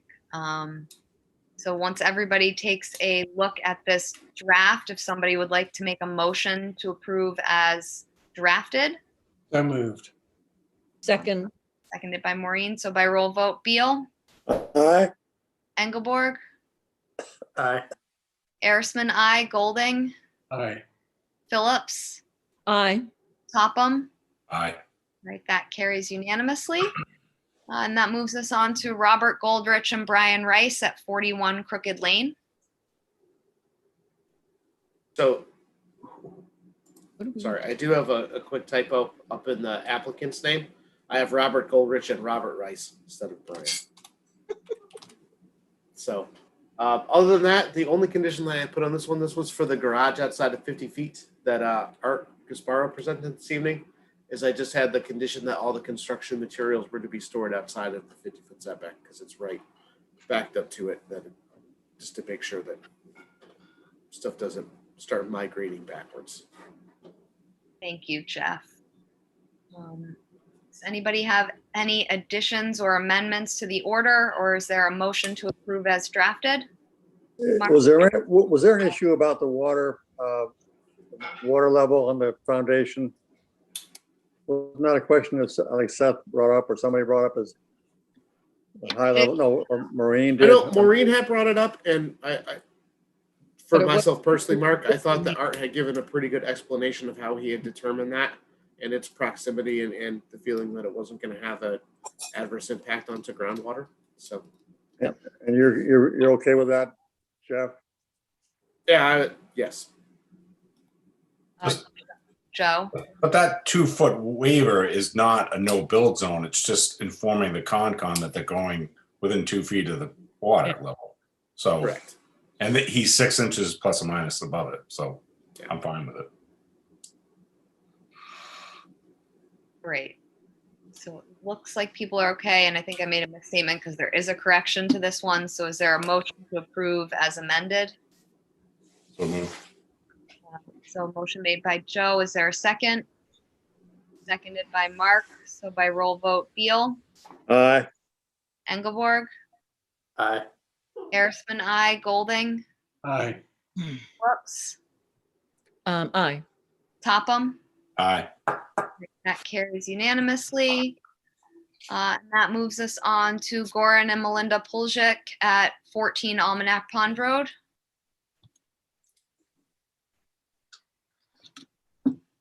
These folks are out by us in Vulpes. I'm dying to go by and have a look and meet them. So the property's a really cool property. There's a couple of them in there that are Yeah, I know the property. I've walked by it and biked by it for years. But I did have an add on this after the discussion. It didn't sound like it was their intention, but I also know how agriculture and garden uses go enough. I was going to suggest under condition 19, where I have the quantity and specific type of fertilizer used will be reported in writing to the commission on an annual basis. I had thought that maybe we would want to add specific type of fertilizer, herbicide, and pesticide. I know everyone says they're going to go organic and not do it, but I also know that sometimes, desperate times, people take desperate measures. So, Jeff, they also agreed to submit their soil tests. sure. And then I'll just add a condition. I'm going to bump down condition 20. So the new condition 20 will be, do you guys want an annual soil test? Or any soil test taken? I mean, I think they should probably submit one annually because it to kind of determine what they're amending with each year. But if they have to take multiple, they should probably submit all of them. Seth, do you have a suggestion there? Yes, I think that annual minimum is great, but I think that we need a soil test prior to any soil amendments. Yeah. And also there's a extra P at the bottom of the page. Yeah, I saw that too. But all right, so I'm just putting this new condition 20.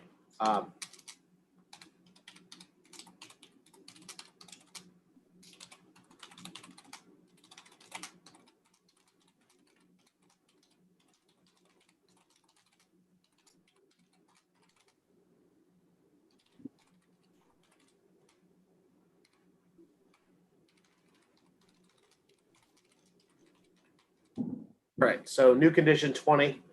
Any soil test shall be provided to the commission to review. Soil tests are required prior to any soil amendments and shall be conducted annually at a minimum. Thank you, Jeff. You can send Mark in undercover to get vegetables, see how it works out. Oh, I think we get the You could commission. dress up like a deer. I can be bribed. Oh boy. Anything for a carrot. Don't want to get in trouble here late on in the meeting. As long as the carrots aren't worth more than $50, you're pretty good. On Nantucket, a Nantucket grown carrot might be $50. You never know. I wish they were. I would probably not be working here anymore. I would be retired if we could sell carrots for $50 a carrot.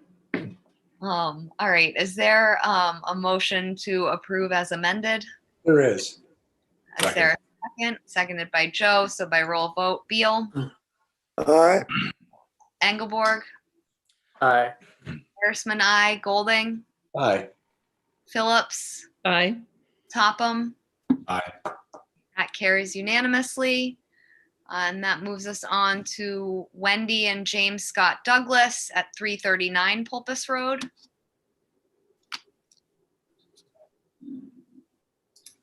All right, so this was the site design project for the small addition on the porch.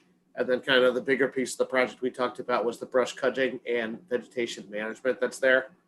I included a photo monitoring component, and I had originally included a condition that all trees greater than 4 inches DBH that are native species are to be maintained. I didn't know if people wanted to keep that because I know some of the trees that are underneath the ample collection of greenbrier, I'm guessing they're probably all native, but not 100%. I will admit that I didn't pick at all of them individually. So. Yeah, I mean, I think that's a fine condition. I don't know if anybody else wants to weigh in. Yeah, like it. I'm fine with that. And Sounds fine.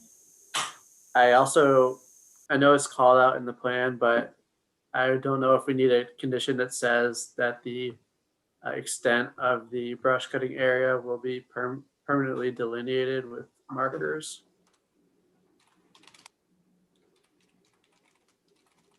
A good one.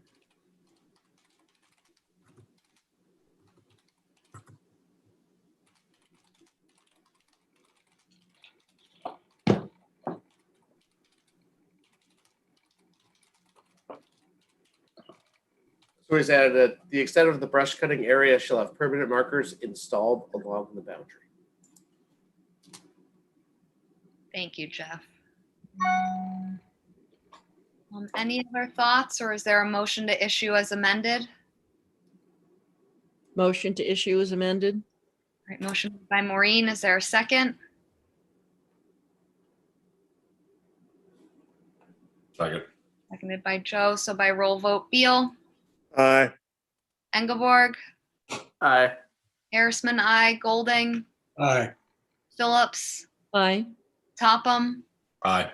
Right, that carries unanimously. And that moves us on to High Tide Partners LLC at 8 Ackermuck Way, Lot 2. I wonder who thought of the name Ackermuck Road. Nantucket name? I'm assuming it's a Wampanoag name, but I guess so, but why? ACK? You know, I don't know. that's I do know that the street is kind of bookended by Andy Lowell, so he would probably be the best person to ask where that name came from. I'm sure. Fortunately, he doesn't take after his brother, so the explanation will be a 5-minute explanation as opposed to a 50-minute explanation. But I'm sure there's still a story behind it. All right. So on this one, I had a kind of our standard suite of pool things when we started, and then I guess from our discussion tonight, we'd add a condition 25. The applicant shall install, what do you say, a 10-foot buffer? Yeah, he said 8 to 10, so I think 10. A 10. Oh, let's make it 8 to 10. All right. Shall install a 8 to 10. old softy. Well, it provides a little undulation then, so it looks a little There you bit more 8 to 10 foot vegetated. For those of us Buffer. whose eyesight isn't what it used to be. how about never was good in the first place? Yes. I don't know what you're talking about.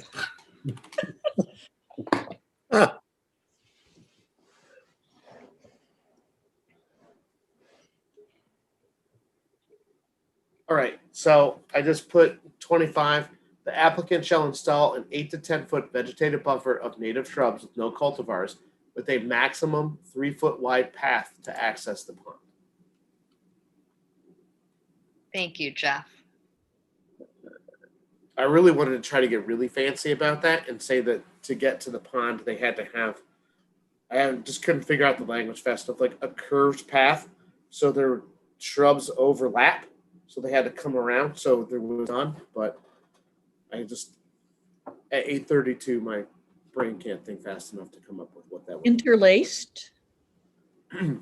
Interlaced branches? No. So I feel like it would have been better to just draw it for them and say it needs to go like this. Yeah. But I might be able to. Overlapping. I feel like I can get with Mark after this and say for that vegetated buffer to get the pond down there, it needs to go like this. And that's where the variation comes from. So I think you're looking for meandering. yeah, I thought about it. It just, I wanted it to make sure that it was clear that the vegetation overlapped so there wasn't a direct shot. Yeah. But I will deal with Mark and Dan about what that path will look like with that condition in place. Thank you, Jeff. Oh, here, can we add on to that? The applicant shall install same thing. Final layout and approval to be approved by commission staff, and then I can make them do it. Yeah, I think that's great. You could add a video clip to show you doing this, Jeff, so they know what you. Yes. You know, it's going to hit me at like 2 a.m. I'll wake up and I'll know exactly what I wanted to say. So, all right. So now they have to deal with it, and they have to get approval from staff. And I think we'll make the meandering path to make sure that there's no. Well, and it will look nicer anyways. So yeah, it'll be better for so many reasons. Are there any other thoughts on this one, or is there a motion to approve as amended? So moved, as amended. A meandering emotion, excuse me, God. Like your bike riding. Motion made by Seth, seconded by Ian. So by roll vote, Beal, Aye. Engelborg, Aye. Airstman, aye. Golding, Aye. Phillips, Aye. Topham. You were muted, Joe, but I could see your mouth moving. Aye. Okay. Thank you. So that carries unanimously. I know that these virtual meetings might be the death of me by the time we're done with them all. We just Not need to make everyone like little signs that they can just hold up that says yes. Speaking of that, is there any word from the governor on what's going to happen with meetings, state law? All right, so a little sneak preview is we have all been talking internally with the town because we feel like it's imminent about how we are going to try to go back to public meetings. I have secretly made no issue about it in saying that I'm fine for going back to public meetings, but I would love to maintain the option of still being able to do a virtual meeting because I think it would work really well for kind of your oddball meeting for like to talk about the regulations or to have like a one-off on something where you don't have to get everybody together. You could do it virtually, and I think it would make for a lot more efficient use of everyone's time because you guys are all at home or work or your office, but Have we all had 2 shots? I've only had one. One. Seth? At 2. I told him to get older quick. Seth might still be at 0. What? You haven't had 2 yet? Or did you say you did? No, nope. They just let us start March 19th. So they only just let teachers start going. So they're That's so crazy, Ashley. Yeah. No, We're I not just got my first shot on Saturday too. So it's like, man, I still We're got gaining. We're gaining. 2 more weeks till I can even get my second one. Yeah. So we're on the right track with that. Right. 4 Pond Road.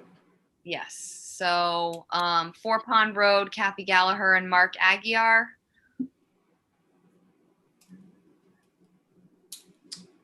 Oh yes. So the only condition I had on this was trying to memorialize that they needed to take out the landscaping debris from the buffer zone. I'll be honest, when I look back there, I don't know that it all belongs to them. There's a couple other neighbors that kind of back up into there too. And I'm not sure where the property line ran through. So these guys were active in the permitting process, but what the other 2 neighbors don't know is they're going to get a letter from me that says, don't throw your stuff back there anymore. So we'll collect them all one way or the other. Someone's got to clean it up. But it's the normal stuff. It's just like someone was mowing their lawn and dumped their lawn clippings back there, and there's a little mound of it that's about, I don't know, my guesstimate was about 15 feet away from the wetland edge. And then just some sticks and tree cut-offs and things, and it's just all haphazard back there. And I was like, it's got to go. Clean it up. So Slowly but surely, one property at a time. let's hope so. All right. Does anybody have any additions to this one? Or is somebody ready to make a motion to issue as drafted? I'll move to issue. Second. Seconded by Joe. So by roll vote, Beal, Aye. Engelborg, Aye. Arisman, aye. Golding, Aye. Phillips, Aye. Topham. Aye. Right, that carries unanimously. And that moves us on to 2013 Freedom Trust, 9 Fulling Mill, because we did not close Holgate. I'll be honest. I guess I didn't really have it. It seemed pretty straightforward, and their planting list seemed pretty good. Like they paid attention and listened. So yeah, I didn't really have a lot of issues or concerns, or I was kind of stumped. I have to say, for whatever reason, the way the plans were in our packet, I had the hardest time following like what I was looking at going through it. They rotated their north axis on all their plans to make it all fit on the page correctly. So you had to, like, if you wanted to look at it cohesively, you had to turn 3 of them to face the correct way to fit to the other plan. And they weren't kind enough to provide like match lines or anything on their plans. So you had to. So it wasn't just me. No. No. It's like, oh. The HCC would have rejected them. They were like, get them all the same way. Just, yeah. So. Oh, well, because I would like people to make the 50 and the, our boundary lines be in different colors, especially where it's a really busy thing. I need your magnifying glass, I guess, Ian. It's hard for me to tell which is which sometimes. Well, some are better than others at making Oh, it up. yes, definitely. Yeah. I will say in all of my years that the one thing I know is not all draftsmen are created equal. Some are really good and some are really bad. Yes. And some plans just get complicated, and depending on what you're trying to show, it can be better or worse. And not to throw stones at any of them, but like landscape architects love to use symbols for all of the trees and plants, and it just puts a lot of lines on there. But it's the product that they need to show, so I totally get it. But it could get confusing. During my time on the planning board, we awarded Melissa Philbrook the coloring award every year for subdivisions. Back when I was surveying, there were whole days we're getting ready for like going to those meetings where we would all just sit down with highlighters and highlight all of the lines to go bring into meetings. I was like the original, like go to Concom. All of them were always wetland lines were blue. 25 was usually pink. 50 was green. It's like every time you just had to do it the same, and you'd always show up with your colored points. Maybe in our regulations update, we can provide some structure for people. So, psychedelic if they're over 75, So you got to be careful though. You can go overboard. The Chapter 91 requirements for drafting plans are intense. Like they have specific line types for all of the different water lines that you have to do. Where it's like mean high water is a dot and a dash, and the other ones are 2 dashes and 2 dots. Like it's intense, and if your drafting package doesn't have that line type, you are totally screwed. So, but they get crazy with their plan standards. Interesting. So Maureen, what's your pleasure? What? I All like right. Where All right, one? back to 9 Fulling Mill Road. Yeah, nine Fulling Mill. So Yeah, can I make a comment? yes, go ahead, Seth. So I think their landscape plan is good as well, but do we need to call out that outside of the fenced rose garden area that there's going to be native no cultivars? And also, I'm a little bit confused as to how it's called a rose garden if there are no roses planted in it, but that doesn't really matter to us. Yeah, I think some of the terminology on the plan is definitely landscape architecture terminology because haha is very specific. Oh, And yes, I love that. So they're definitely using the language of their master's programs or on that plan. This is Ian speak, isn't it? It is. And I actually went to a school in England which had a ha-ha. Yeah.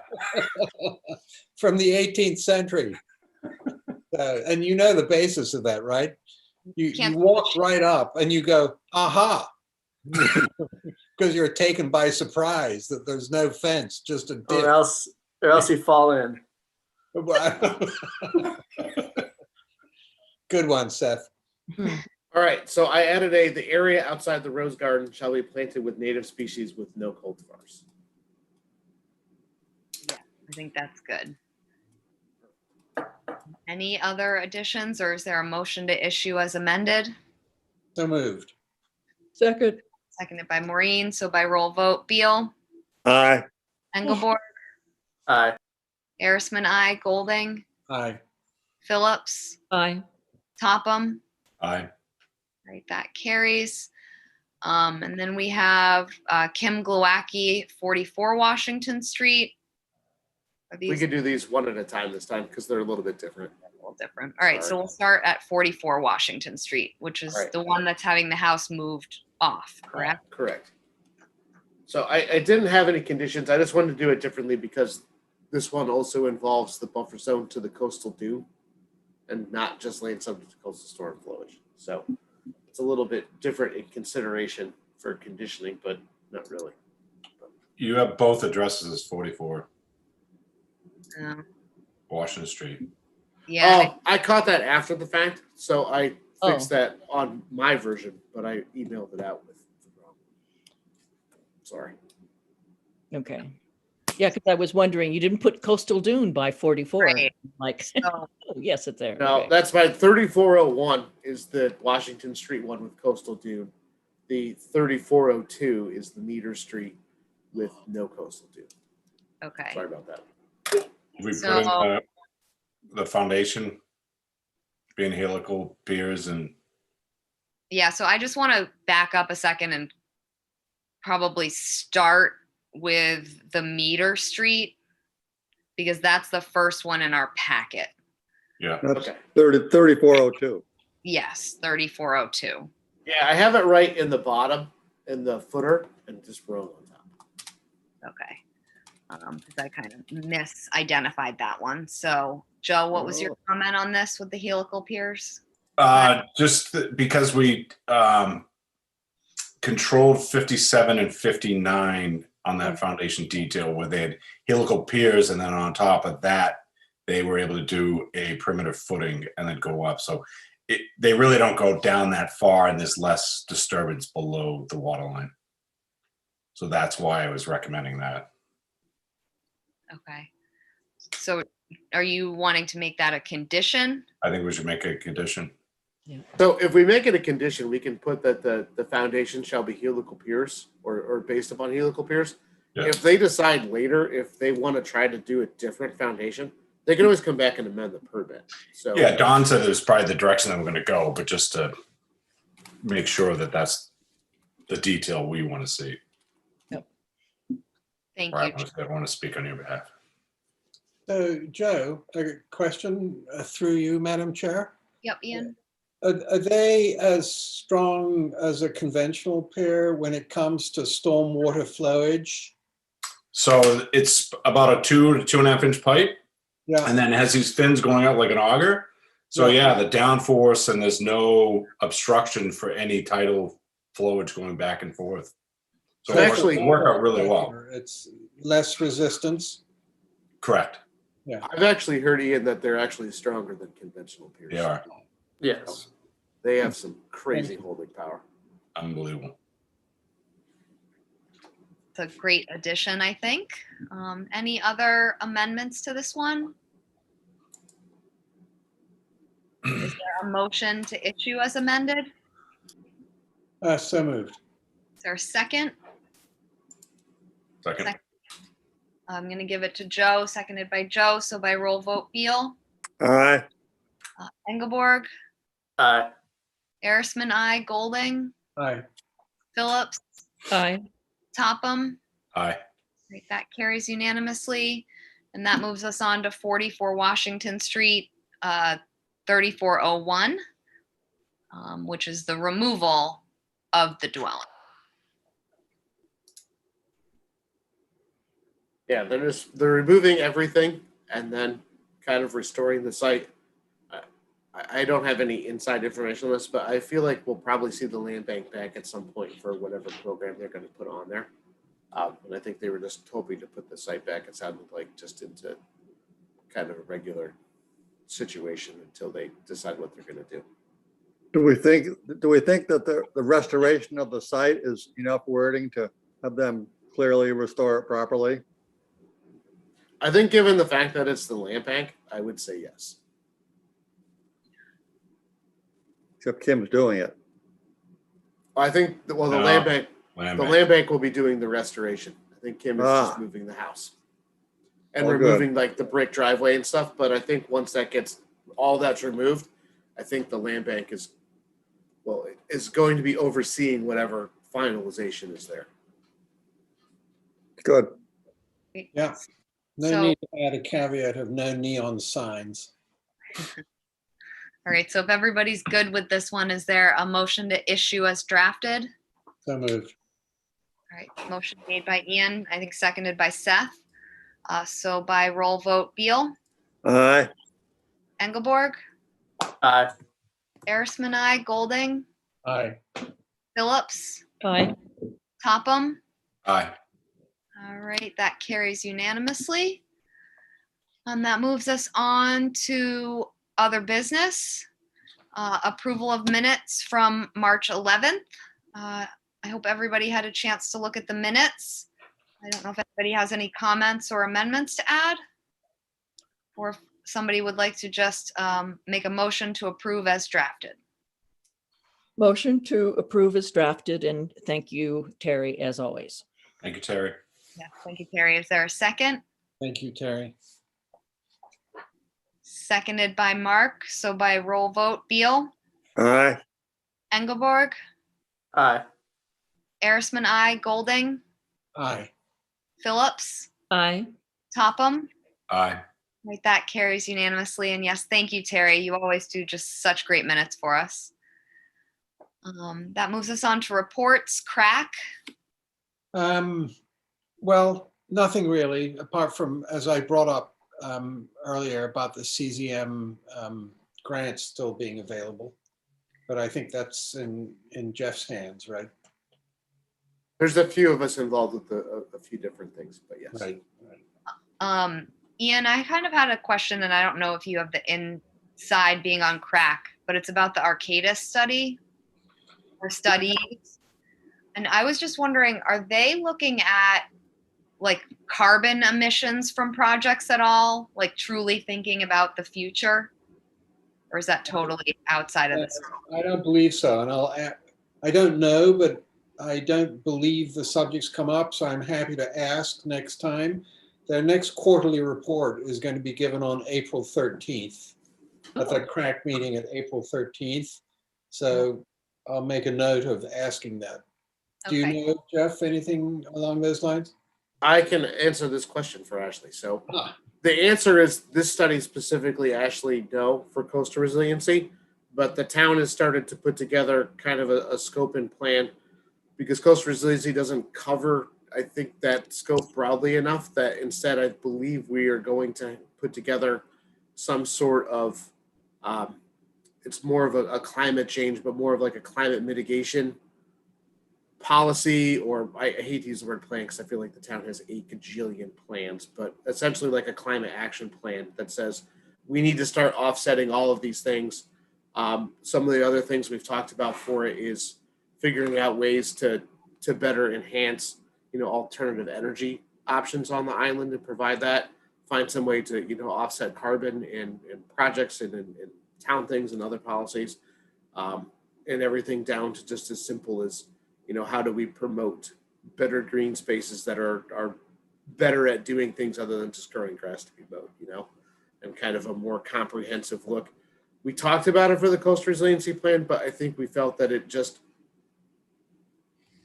it needed to cover the interior of the island too and be broader. And I think it got kind of pushed into that separately. So kind of in that, I hate this word so much, but more into that sustainability bucket than into coastal resiliency. I assume you all saw the Board of Selectmen overturn the HDC and to allow solar panels on Eel Point Road. Kind of. No, I didn't, Mark. And that's really interesting because I was going to bring that up. Of course, solar panels are the most obvious. HTC is death on them. Yeah, no, it's crackers. So that's really good news from my point of view. Due to repercussions, I'm going to take the 5th. All right. Well, thank you for that information. It just struck me this week. I was wondering if that was a component. No, definitely. But if you're interested, maybe at some point, I know in your capacity at the school, I mean, obviously, our core group of folks for some of these things, at least in natural resources, we are always pushing to especially get to kids that are younger because get better effect that way when the kids tell their parents that they should be doing things than us telling them that. But getting your input on that, I think, could be interesting and at least valuable for probably something that's getting missed or thought. So next time, maybe we convene. If it's at a time that's convenient, maybe we'll try to loop you in and you can share your thoughts. Yeah, that would be great. Thank you. All right, CPC. So we are going to create a CPC sign, and they're going to go on the 46 organizations that we've given money to, and there's 178 projects. So I, for some reason, signed myself up to go around to all those properties, take photographs, and then Photoshop where the sign could potentially go. And then that's going to let everyone know where the money's been directed and how it helped restore a project or create a project. So I think it's really kind of a great project to and advertisement for CPC. So that's something we're going to be doing over the next couple months. So I will be riding around to the 178 projects to go check them out, take photographs, and I'm going to be working with Linda Williams just so we can get it through the HDC, or make sure we don't have to go to the HDC, but do something that is specific to most of the buildings, if not specific to a building. So yeah, that will be my side work, if you will, with all my free time to go do that. So thank you. I'm sure the Episcopal Church will be happy to have 4 signs on their building because they've actually had CPC money 4 times. They'll get 1, but yes, it will be. Yeah, so we've designed something, we've approved it, but now we're going to say, based on these locations, public can view it, we recommend it's going here. And then Be gentle, Ian. You're talking to a former senior warden. Yeah. So, and if anyone has a problem, Linda Williams is going to go talk to him. Hey, Joe, when you get to the hatchery, can we just set up a time? Because we just went through this whole process of setting up a whole self-guided tour with signage for there. So there's going to be some stuff outside sign-wise that if we could just connect to make sure that they aesthetically all go together. That's fine. That would be helpful. Yeah, and I think that we're probably going to have to reach out to, Glenna Stokes was amazing at just giving me every project, every location. So I'm going to go around site by site. I think we'll contact most of them and say, we're coming on the property. We're going to be doing this. And if someone wants to join us, they'll be able to. So that's kind of what we're going to lead the charge here in the next couple of weeks. So. Thank you, Joe. That sounds like a fun, exciting side project for you. Then you're just doing it to get out of the house. You could hop on your bicycle to go to each site. And I am actually probably going to do most of them because they're in town. So yes, I will be riding around. So we'll keep our eyes out for you. Someone from the Linda Loring Nature Foundation could be in touch with you. Yeah, we'll man a water stop for you as you zip past, Joseph. On my tricycle. All right. All right. So We're close. We're close. That moves us to the NP and EDC. Well, let's see, our last meeting went to, we don't start till 6, and it was just about 11 when we finished. Nat Lowell is the chair, so that is part of it. But we finally got around to looking at some plans for area plans. Surfside people they went ahead and drafted a plan without having an approved bunch of people to do it, but they did a really good job. So they'll go back with that. The group for Nantucket got approved. And then there was a long discussion that happened after 10:30 where I had to actually abstain because I couldn't figure out anymore what was going on. So anyway, nothing critical. Thank you, Maureen. And thank you for filling that role because that's a really long meeting on top of our already really long and full meeting schedule. So thank you. That moves us on to monitoring reports. We have Nantucket Conservation Foundation at Medui Creek and 5 Quays Pasture Road. So hopefully everybody saw that. And I'm sure if you have questions, you can direct them to Jeff. Yep. Send them to me and I'll pass them on. Yeah. That moves us on to commissioners' comments. All right, I'm going to give it to Seth first because he had his hand up first, and then we'll go Ian and Maureen. Mine's really short anyway, and I don't mean this in an offensive way at all, but I feel uncomfortable being asked my personal medical history on a publicly recorded government meeting. So if anyone has questions, you can just refer them to me in a private setting, please. Thank you, Seth. That's definitely an important message. Ian? Okay. I obviously missed the memo, but I've had a couple of people get in touch with me about 36 Lily Street, and I went by there yesterday, And so there's pilings, steel pilings being driven along the side of the road going down. And I'm not quite sure where the 100-foot line is, but I don't remember us ever discussing driving pilings down on the side of the road. Did we, Jeff? And is it outside the 100-yard, outside our jurisdiction? I mean, I'll have to pull the plan and take a look, and I'll call you in the morning, Ian, at some point. I really appreciate that. I know the people who've been in touch with me would really appreciate that. So thank you very much. I know you've got a lot. I'll look into that a bit. I actually was down by there today as well, and I did see those and just got caught up getting ready for the meeting. It didn't have a chance to get through all of it. Thank you. Thank you, Madam Chair. Thank you, Ian. I don't remember pilings as part of that, so that's a good question. I feel like part of that did end up, the buffer zone does go through there somewhere. I would just have to look at it again. Right. Yeah. If you need someone to hold the smart end of the tape measure, I'll volunteer. Well, we'll take a look first, and if we get there, we'll figure it out for sure. Great. So Thank you. You had a comment, and then Joe. Yeah, I just have to announce that one of our ospreys on Long Pond has returned from the Amazon. So just saw him or her today for the first time. So very cool. It's very exciting. I've been waiting for my first sighting. Joe? So at the land bank farmers market, I guess I'm not sure the name right now.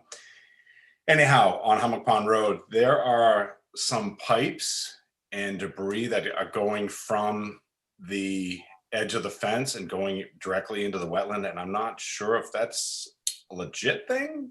No, so sure it's I not. did take a photograph, and I'm sorry I didn't have time to email it to you today, but I will do that tomorrow morning, Jeff.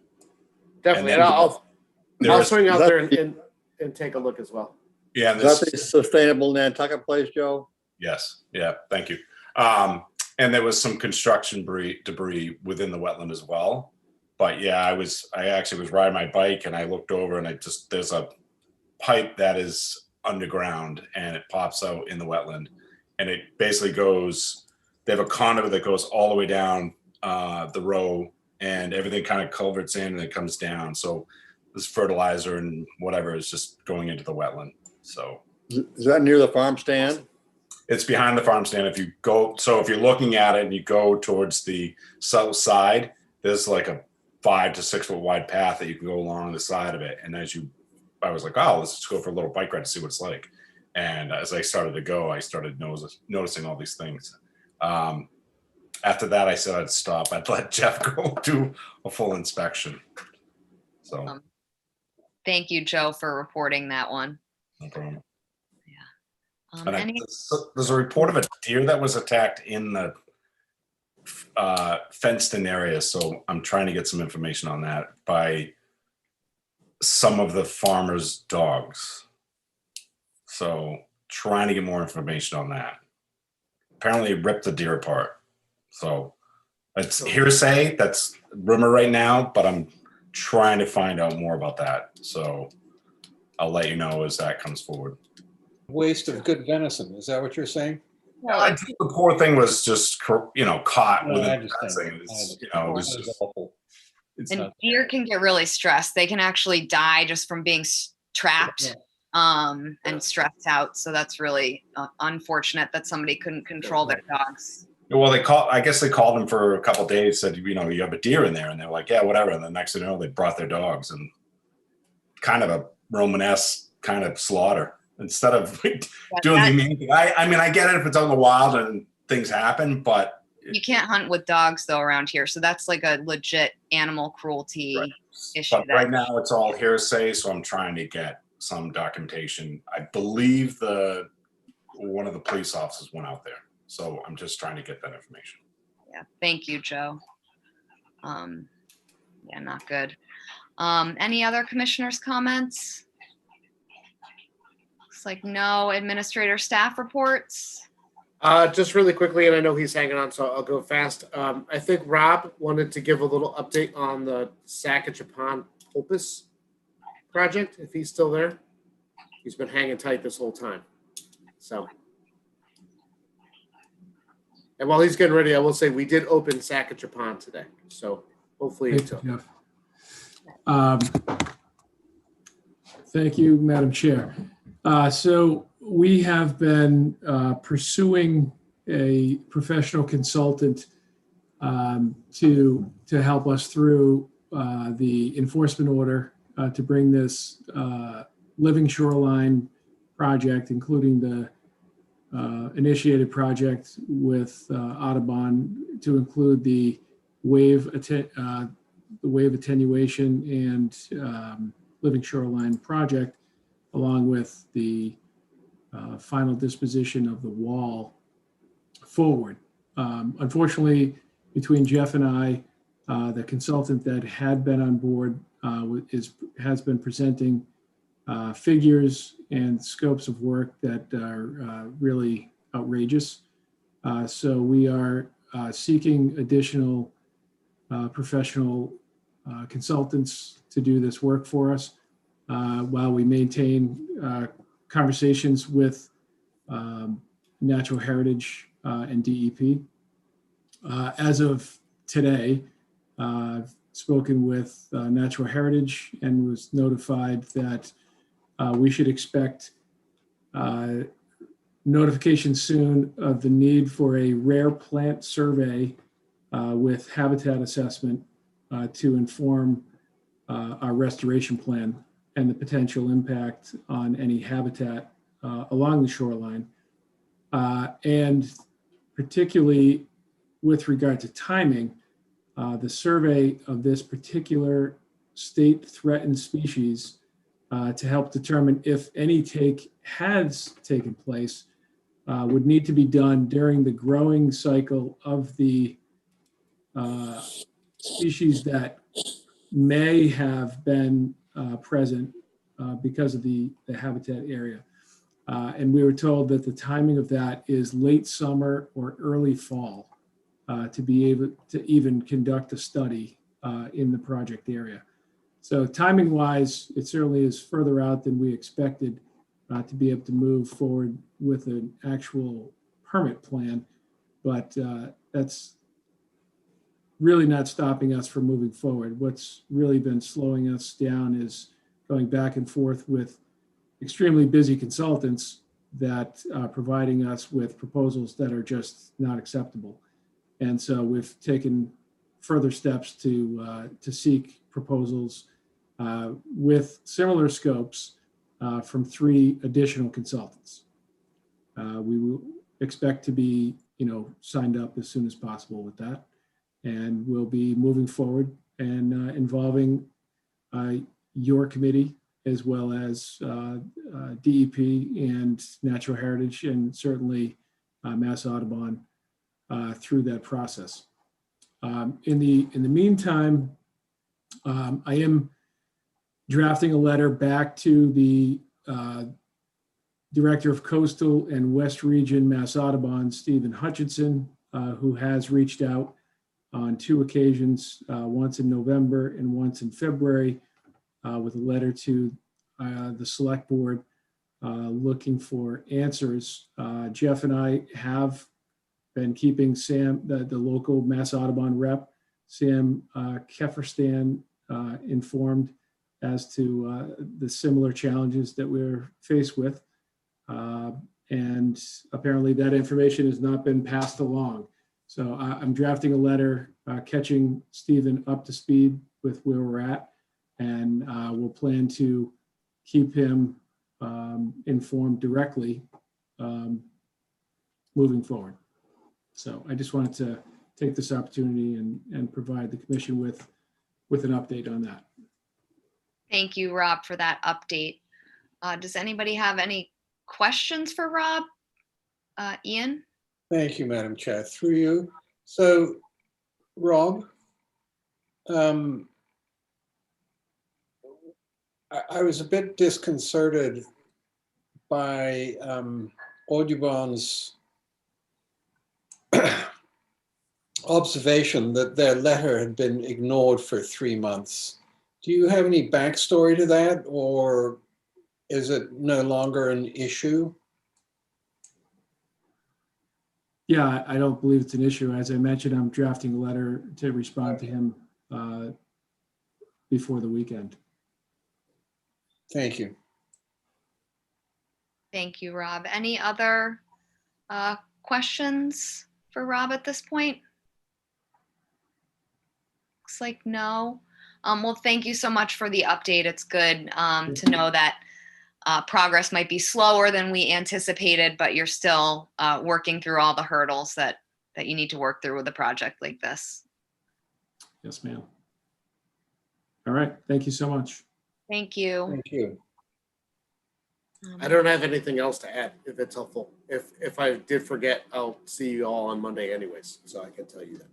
Yeah, so we have meetings on Monday and Wednesday. For whatever reason, the Wednesday meeting crept up on me. So yes, the Monday is the joint notices of intent that were, it's not a joint notice, it's the general notices of intent for the land bank and DPW. So we can kind of address all of those in one kind of sitting. And then the one on Wednesday, we'll be digging into the world of our regulations. all right. Well, with that, oh, Rob. I'm sorry, one last thing, Madam Chair. I did want to just mention that through the winter, certainly Jeff and I have been watching the action on Sacagawea Pond. We've had a few events where wave action has actually sprayed completely over the road, causing severe icing conditions on Pulpus Road. But I think important to note is the need for some substantial barrier there to prevent the wave action that does occur when the pond is as high as it does get.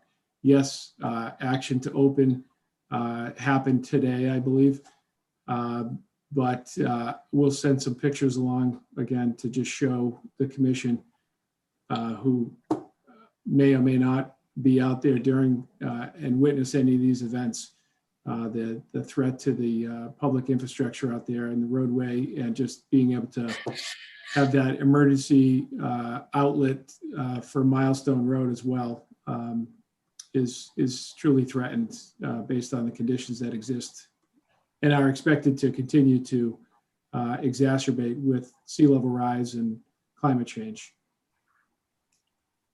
Thank you for pointing that out. I'm still hoping for some sort of bridge out there. Thank you. Yeah. I think we all are, Ashley, but we also have to get something to get us to the engineering and budgeting for a project of that substance. So yeah, I think Gotta the town needs to get ready for a bunch of big projects like this. We got to open up that piggy bank, I think. Got to be ready. got to find that piggy bank before you can open it. That's the hard part. So all right. So if Jeff doesn't have any other comments, is there a motion to adjourn? Sure. All right. Motion made by Ian. Is there a second? Seconded by Maureen. So by roll vote, Beal, Aye. Engelborg, Aye. Arisman, aye. Golding, Aye. Phillips. Oh, you're muted. Oh, aye. Topham. Aye. All right. So this meeting is adjourned. Your puppy was awfully good this I have meeting. one observation. I It had- just reminded me of Peter Weir's first film, The Cars That Ate Paris. Are you familiar with that at all? It's about this town in the outback of Australia that makes its living by wrecking cars, and then the moral dilemma comes. It's based, the economy is based on the wreckage, and then the moral dilemma comes when there's a survivor. And so, of course, the concept of cars skidding off a Sacagawea Pond with the ice. And of course, thankfully, our economy doesn't depend on that. But anyway. What's the name again, Ian? The Cars That Ate Paris. Paris, Australia. Peter Weir. It's brilliant. I mean, it's his first film. He was only 23 years old. So anyway, Thank you for humoring me. Good night, everybody. Good night, everybody. Good Well, night. Ashley, where's that puppy? See Ashley, you the all puppy. Monday. She's kind of sleeping. I'll bring her out on Monday. Wow, model dog. It's because I had 2 hours between school and this meeting. When we have a 4 o'clock meeting time, I'm toast.